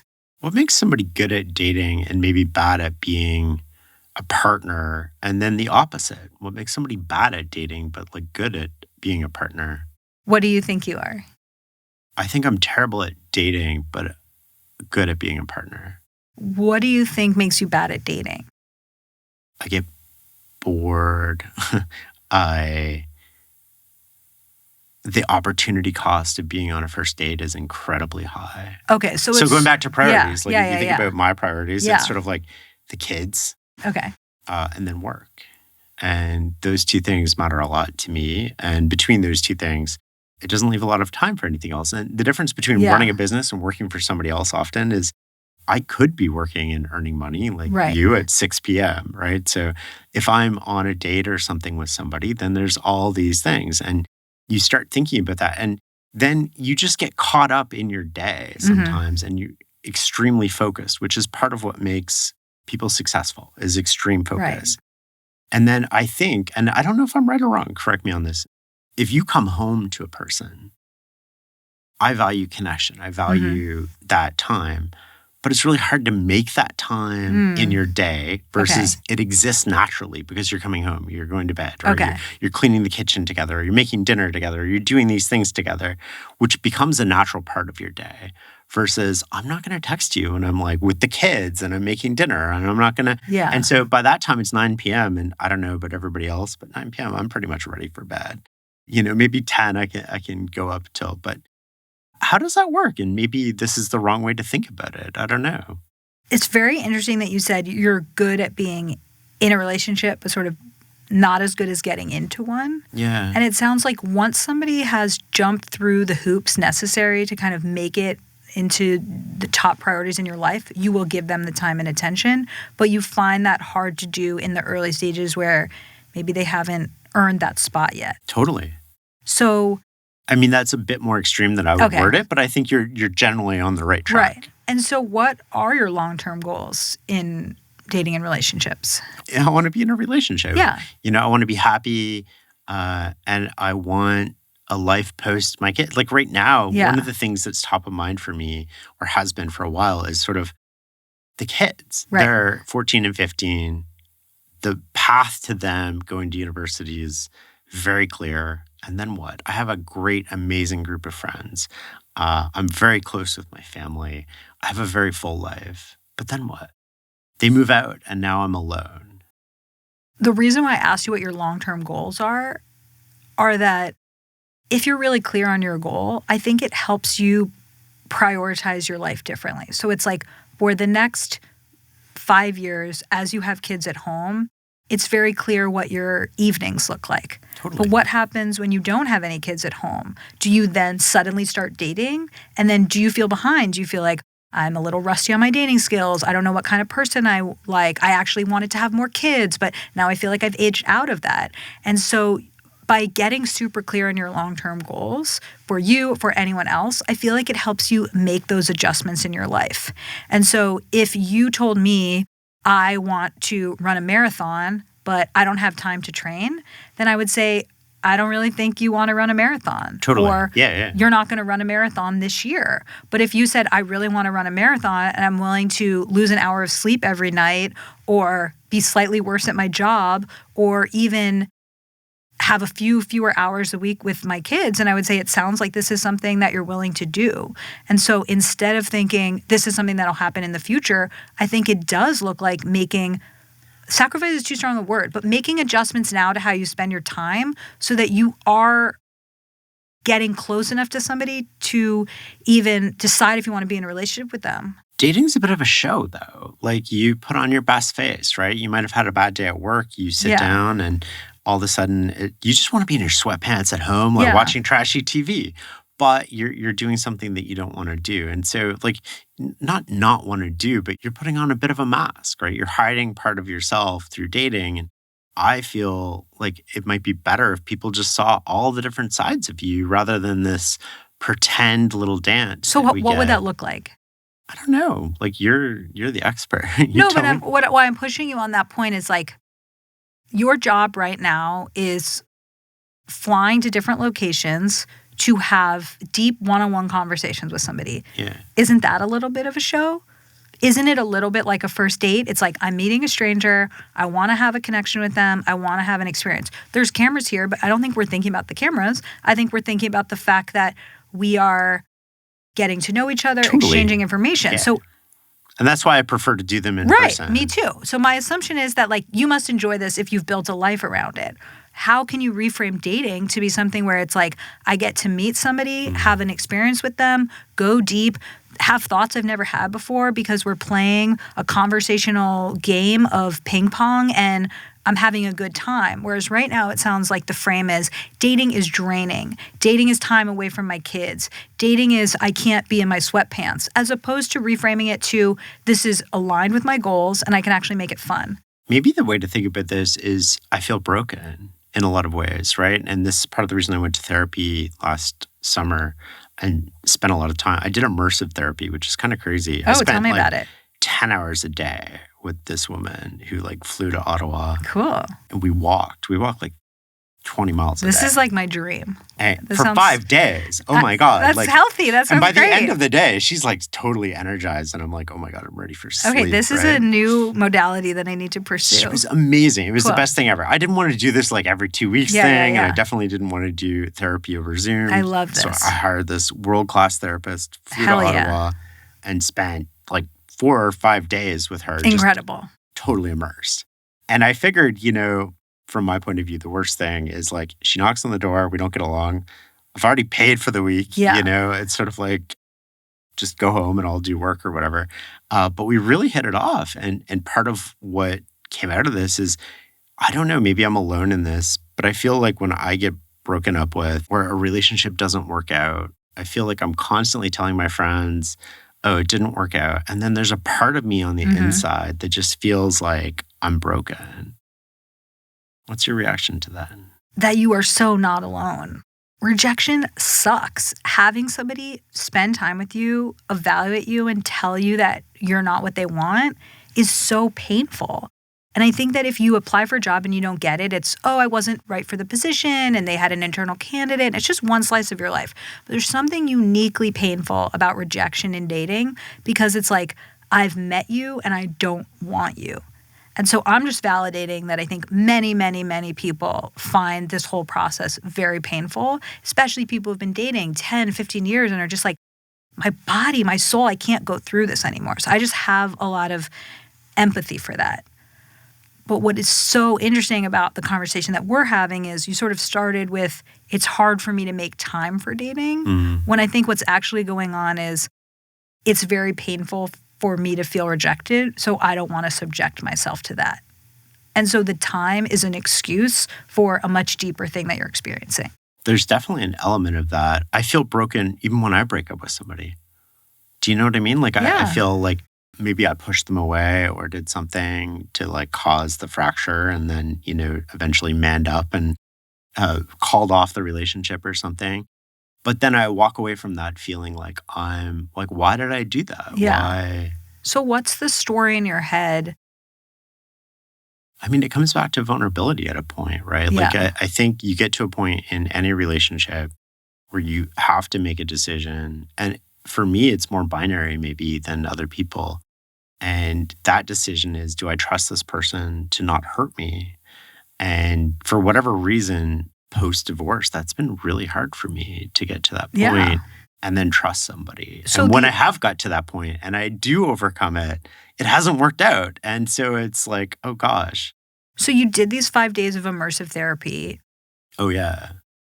What are you currently doing to kind of heal that inner wound, which is I am broken? Because if your analysis is that until you feel less broken, both when you break up with someone and when they break up with you, I think you're not going to be able to connect with someone. Walk me through how you made your decision about your husband, because that was not a love at first sight. Yeah. That was a slow burn.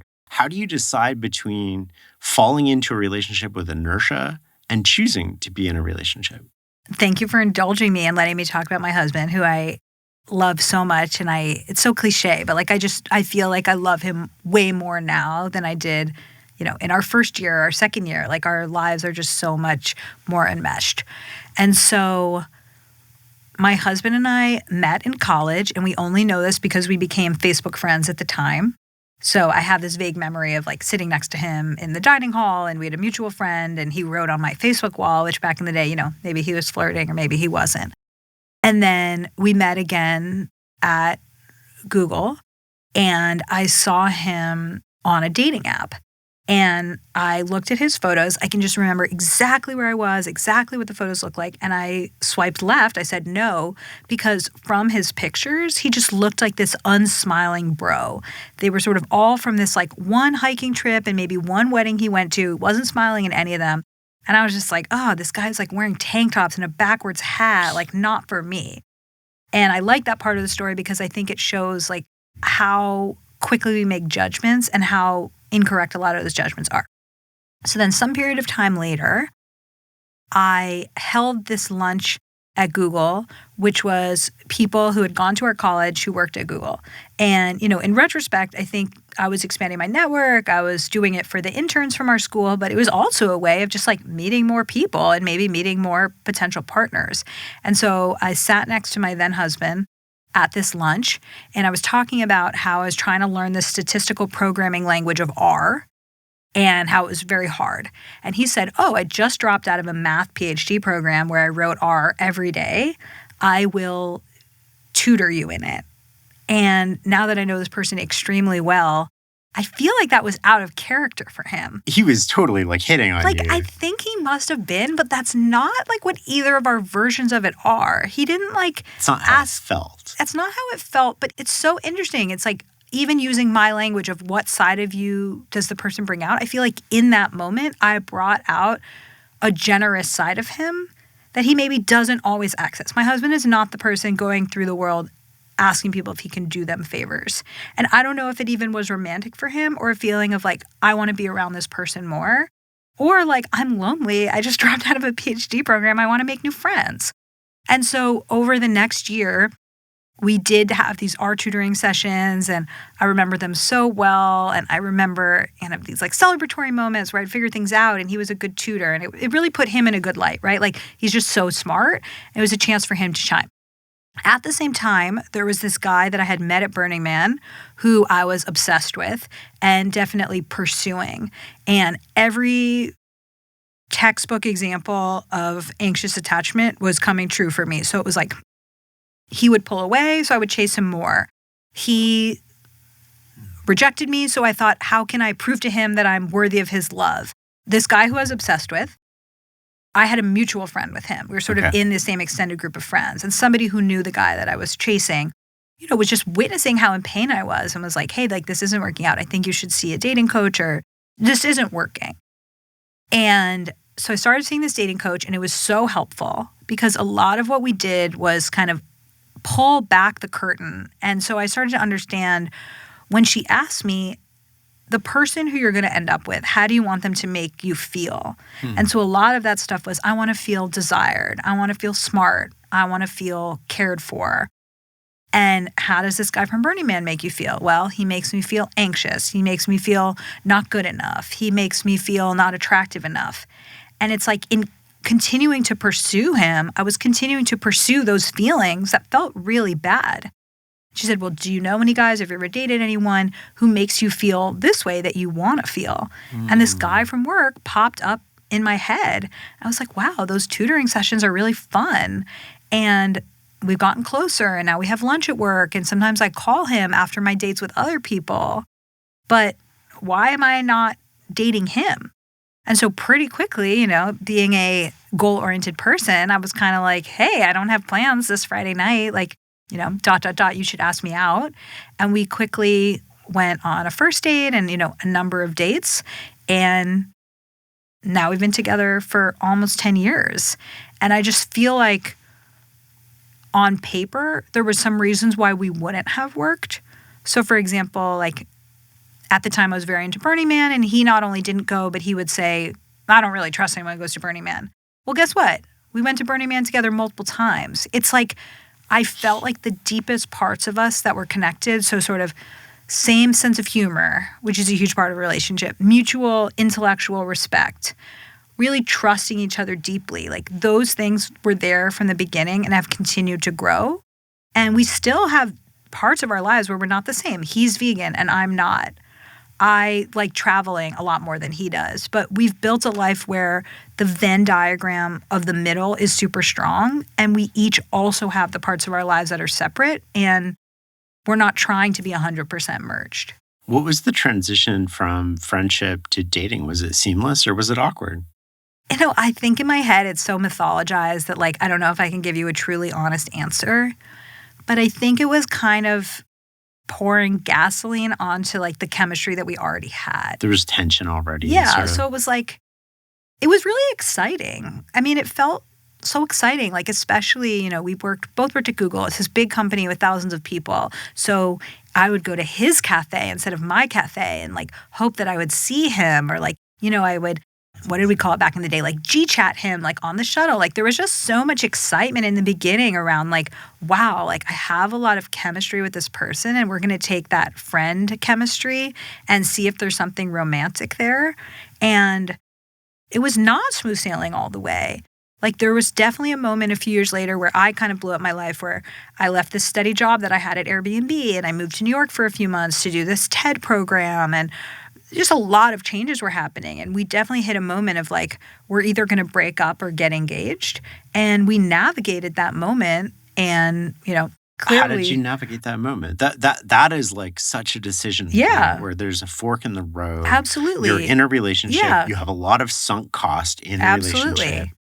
Yeah, How did you make that decision? I think people often assume that relationships are smooth sailing and that you just keep dating until you're married. But as somebody who does these breakup consultations and has really talked to a lot of people over the years, that idea of breakup or get engaged is pretty common, because it's we either keep going and it escalates to marriage soon, or there's no marriage at the end of this, in which case we should break up because we both want to find other people to marry. And so I think just normalizing that happens, or that people put ultimatums or deadlines on things. I actually think that's happening all the time. For us, it was a lot of conversations about things that we wanted long term. So for example, one of the conversations that we had was, I said, here are 3 values of mine. I really like travel and I want to travel more with you. I want you to get to know my friends better because my friends are so important to me, and I want those people to really know you and vice versa. And I probably want to live in community at some point, and I want to know if you would be open to that. And now, 6 or 7 years after that conversation, it's we've done a ton of international travel together.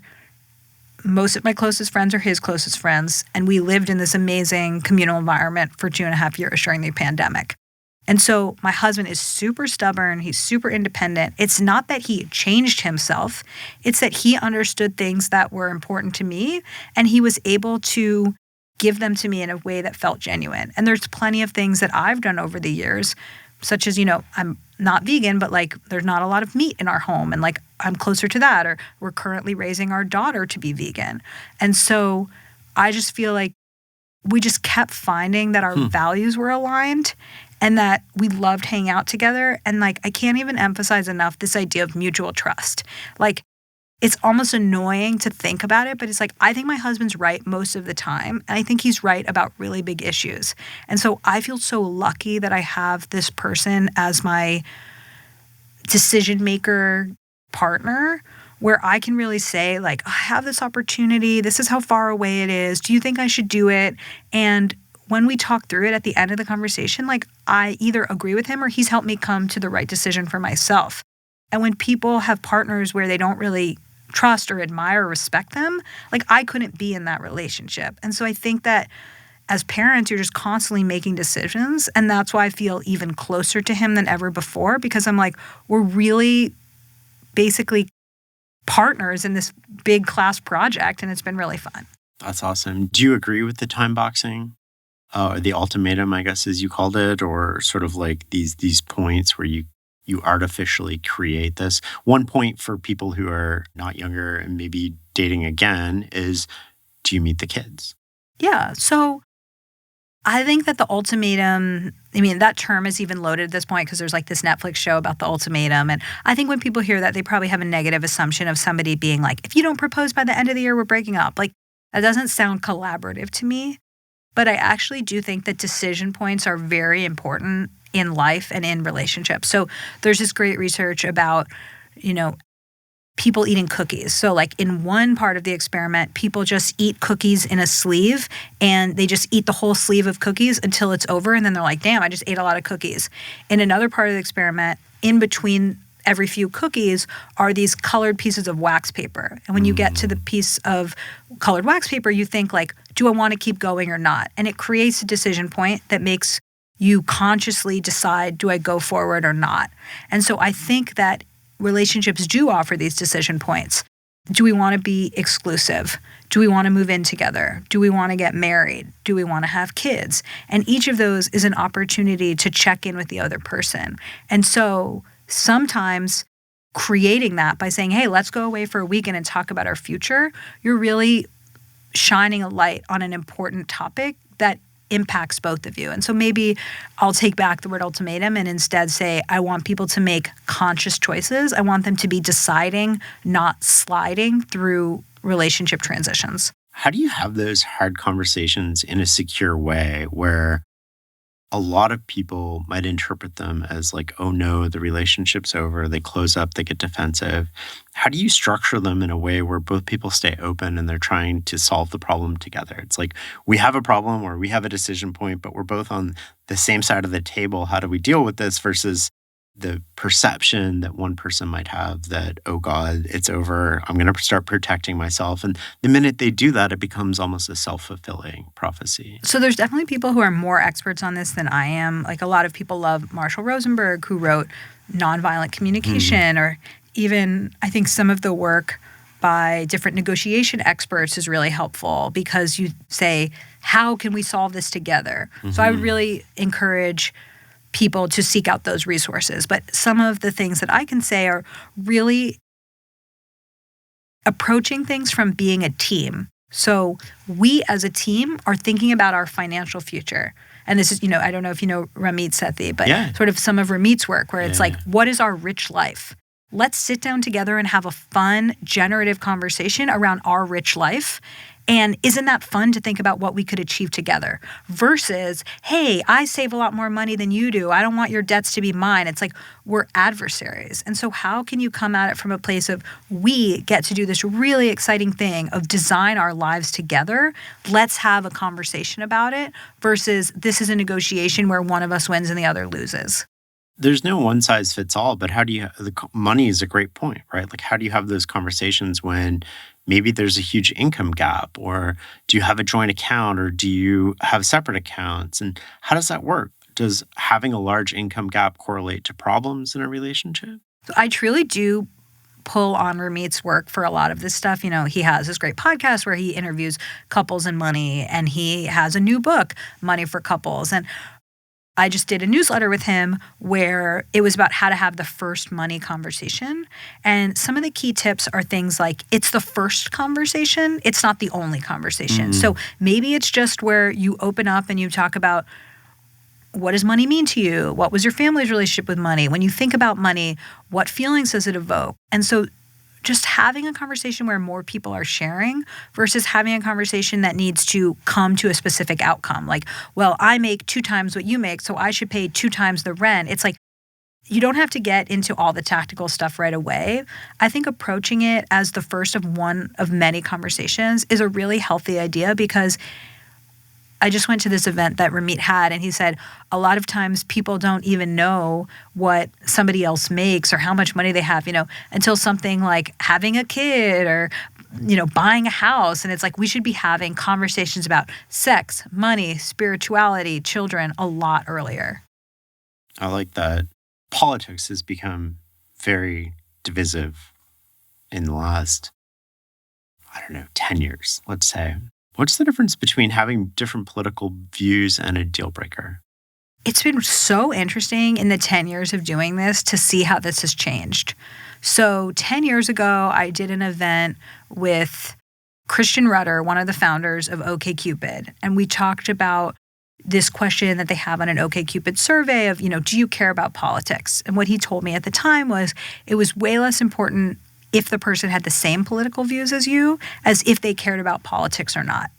And now, fast forward to this year, I would say that's no longer the case, that people really do care about political views because it's moved into the category of values. And so people are really thinking about if we share political views, that's a proxy for do we share values. And so for a lot of people, it's as important or more important to them than something like religion. And so at the end of the day, it's about understanding what really matters to you in your life, what really matters to you in a partner. And if politics are something that's at the top of that list, I think that that's a legitimate deal breaker. Interesting. I remember being on a date right before COVID and politics came up, and I was like, oh, I'm moderate. And she instantly replied, oh, so you can't make up your mind. Oh, that's interesting. And I was like, whoa, that's not what I said. I was like, I'm just sort of like center, I'm not extreme. I'm not extreme left. I'm not extreme right. I'm policy based. I'm not party based. And it turned into this like really interesting discussion about politics, but it was clear from her point of view that that was never going to work. Did that change how you presented your political views on future dates?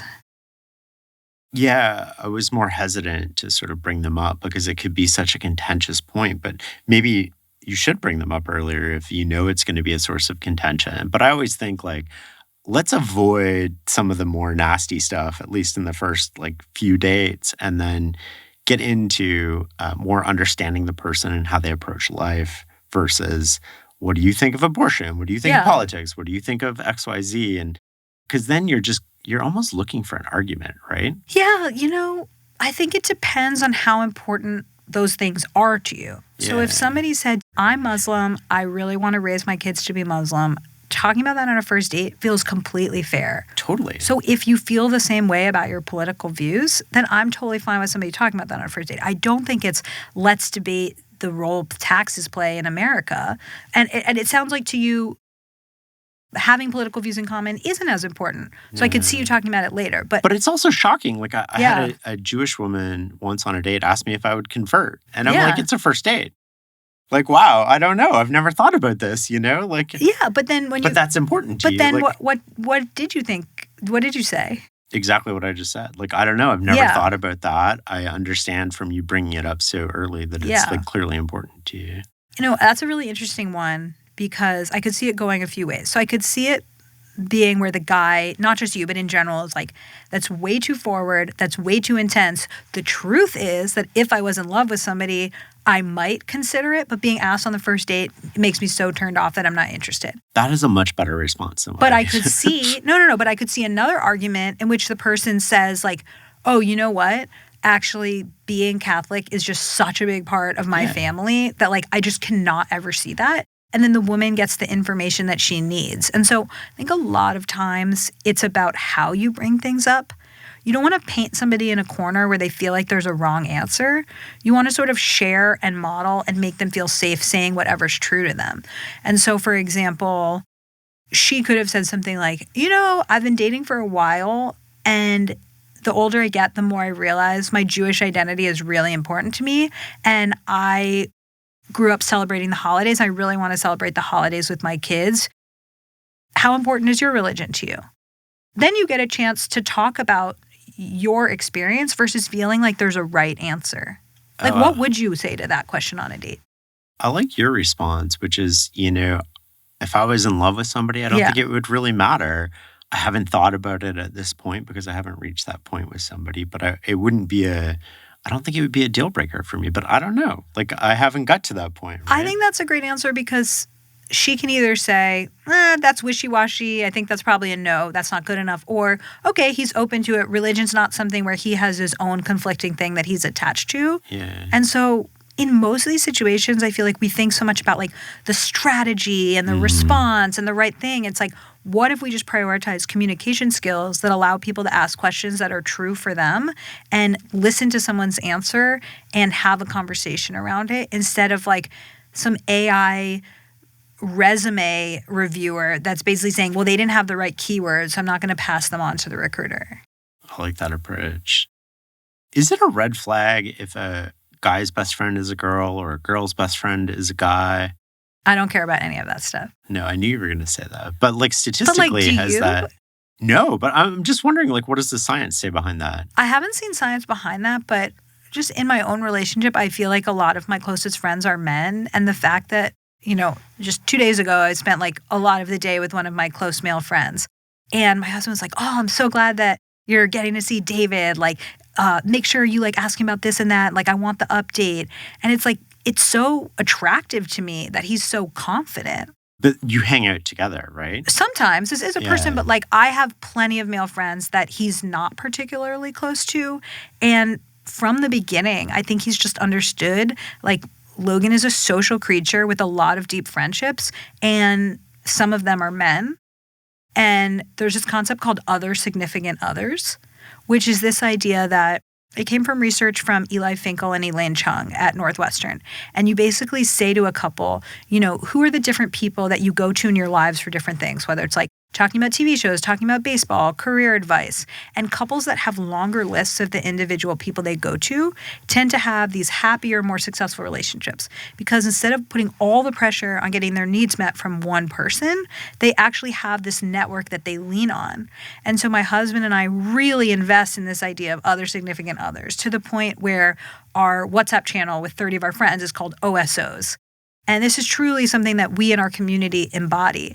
And so I think that when my husband knows I'm having brunch with Mike, he's thinking, oh, Mike and Logan are just like these creative animals that literally have brunch with Post-it notes and a notebook, and like they're just going to jam out in a way that Logan and I don't. And he feels like that makes Logan happy and makes our relationship stronger. He doesn't feel threatened. And I think that that's hard. A lot of people do feel threatened or they do feel jealous. But the more you can do in your own life to feel confident in yourself and your relationship, people just are drawn to that sort of confidence, and it's better for both partners. Tell me more about this OSO WhatsApp group and like how it's used and how it started. I mentioned communal living. So I have these friends named Kristen and Phil who are very visionary people, and they are people that are truly living their values and thinking like many steps ahead of most people. So in their 20s, or maybe it was their early 30s when they were dating, they lived in this communal house that they ran in San Francisco, where it was about like 9 people in a house. They would have dinner together, and there was a lot of, shared activities and close relationships. And none of this is sexual. This is not like, I don't know if sometimes people's heads jump to like orgies. That's really not the vibe. My mind did not go Okay, there. good. The vibe is really like people who come home from work and like want to have an interesting dinner conversation with somebody else and like eat the like rice pilaf that they made. So then they said, well, we're getting to be in our mid-30s and people are going to start having kids soon. Well, this house is not going to work for kids. So they bought a piece of property and they said, we're going to turn this into the next phase where if people want to have kids, they can have kids. And in the beginning, everyone's like, this piece of land sucks. This is like close to the highway and close to BART. But like over the years, everyone flocked there, including my husband and me. So during the pandemic, when my husband was going through cancer treatment, that's where we wanted to live. We wanted to live with people, with a community of support, with these other significant others. And so we really had just this group of people who were either old friends or new friends to rely on. And this place now has 5 kids. It's soon going to have 8 kids. And people are just truly living in a pretty radical way, which is, why do you have to have a concrete house with just you and your partner and your kid? Why do all your resources have to go towards making one dinner and doing all the dishes? What if you only had to cook every 14 days?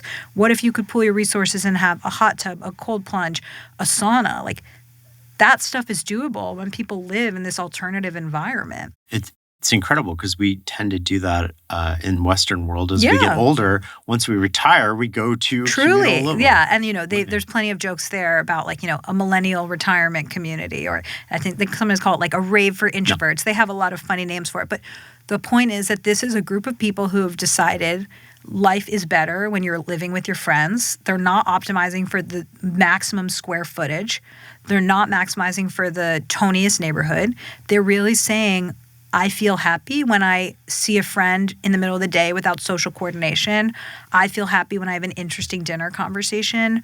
I love being able to host friends here. And now having children there, people just feel like, oh, well, I never had to hire a babysitter because like I'll watch this parent's kid or they'll watch my kids. And like I no longer live there. I live like in a house like 10-minute walk away. But I truly feel like the people who are there are way less stressed than the average parent that I know.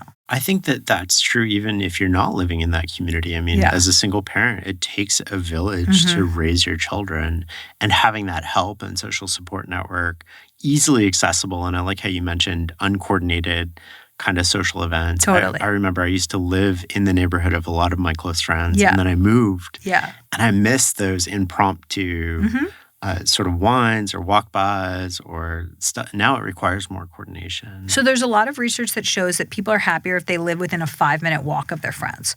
So Phil, one of the guys who started this community, he's now built an entire company around this premise. And the company's called Live Near Friends.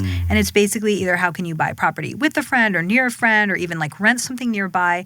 It's basically like instead of making your housing based on your commute or, you know, your favorite coffee shop, like why are we not centering our relationships?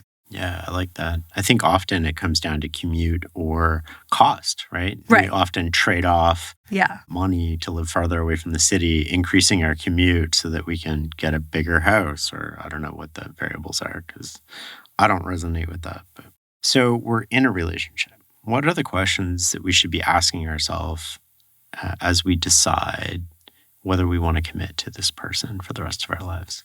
Yeah, this is really hard. I mean, the reason why I love that I have a background in behavioral science is that it's really about the science of decision making. And so much of a relationship is, am I ready to date? Who should I date? Should I keep dating this person? Should we move in together? Should we get married? And so each of these is a pivotal point in your life.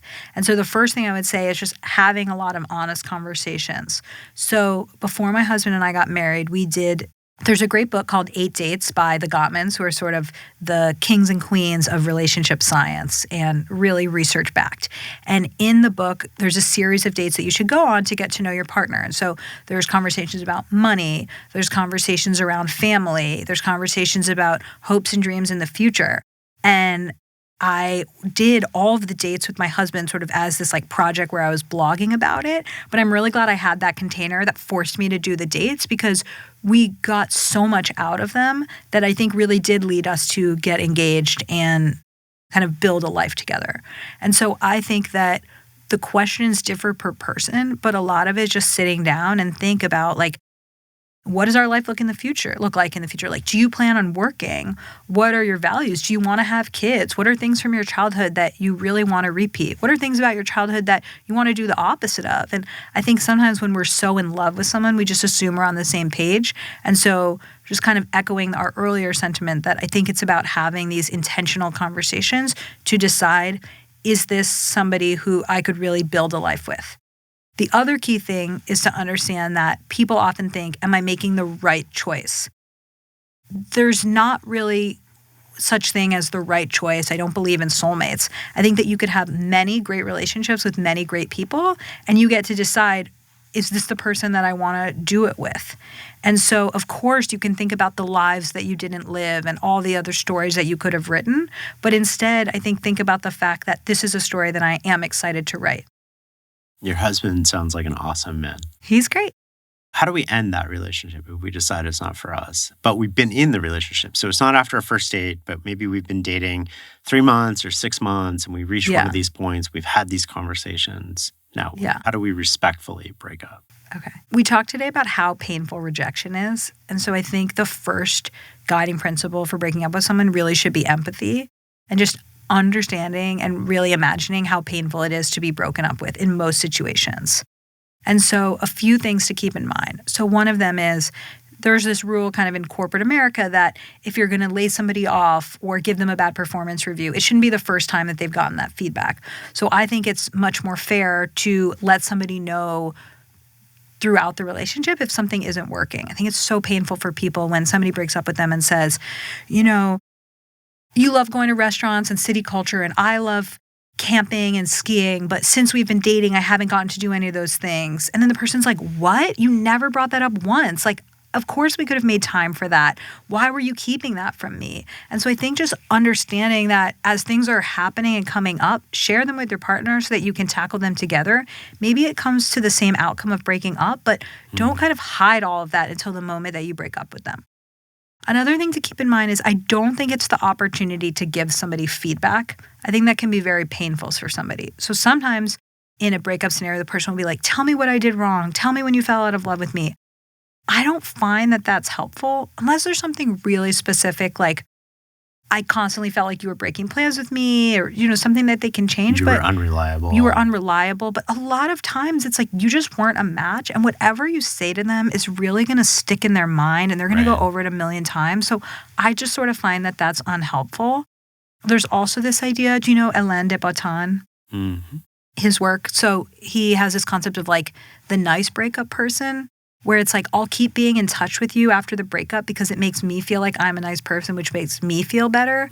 But it's actually really about respecting your boundaries, which is like, it's probably better for you if we're not as in touch. And so really letting you define that, or not trying to sort of assuage my own guilt by like being in touch with you all the time, which actually makes things harder for you. So I have a conversation guide in my book for how to have a breakup conversation, which has a lot of things about like preparing for it in advance. So when are you going to have this conversation?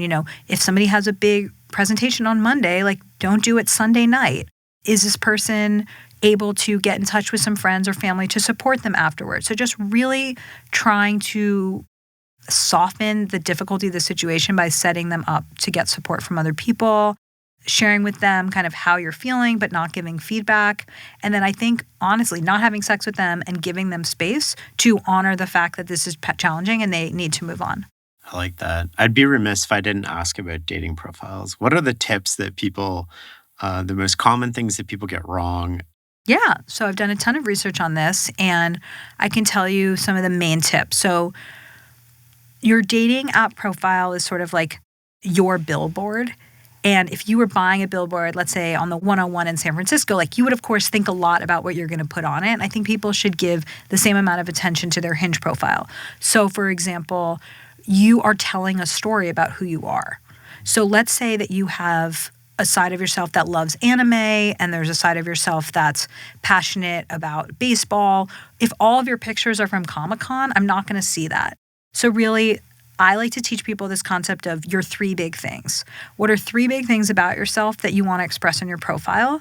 And then make sure that through your prompts and through your photos, you're getting those things across.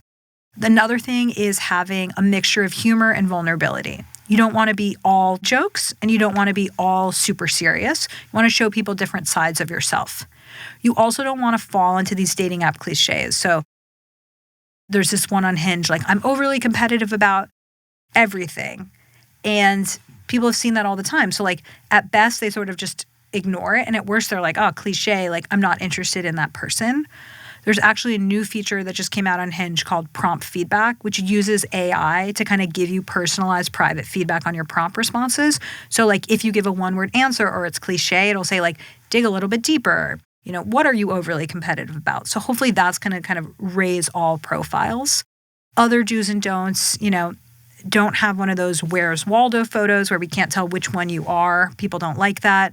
In general, selfies perform worse. If you have sunglasses or filters or you're wearing ski goggles, it's really hard to tell what you look like. So just like make it easy for the person to tell what you look like. Have a photo of, a clear headshot, photo of your full body, photo of you doing something that you love, and then a photo with friends and family, but not so many that we can't tell which one is you. But in general, it's really about using it as an opportunity to share who you are, what you're looking for, and what kind of person you want to meet. Should you smile? Smile's good. Should you have a pet? If you have a pet, sure. But, I think that when people... You know what came to mind there is like what? Tim Ferriss did this thing. I think I remember this correctly, where he tested like 8,000 photos or something crazy. And the one that was most successful was him like carrying a cat on the cover. I have seen over the years different research about people with cats, people with dogs. When I hear those things, I'm just like, do you have a fucking cat or dog? Yeah. Like, if it's really important to you, put it in there. But like, don't dog bait somebody. If you don't, I just made that up. But it's like, if you have a friend with a cute dog, like putting the dog in your picture, it's like, that's not representative of your life. It's like, show us authentically what spending time with you would be like. So if you once went on a hike, but you actually spend every Saturday night playing board games, take a picture of board game night. Don't show that one hiking photo. And so I think the dog or cat thing kind of fits into that overall advice of authentically show us who you are. And if that involves your dog, great. But if not, like, don't take 8,000 pictures, some of which have a stranger's dog in them. I always end on the same question, which is, what is success for you? Success for me is balance, feeling like I'm not forsaking my health for the sake of career, not feeling like I'm forsaking my husband for the sake of our daughter, not feeling like I'm forsaking my family for the sake of my friends, and really just knowing my priorities and having that reflected in how I spend my time. Thank you so much. This was an awesome conversation. Thanks for having me. I really enjoyed it.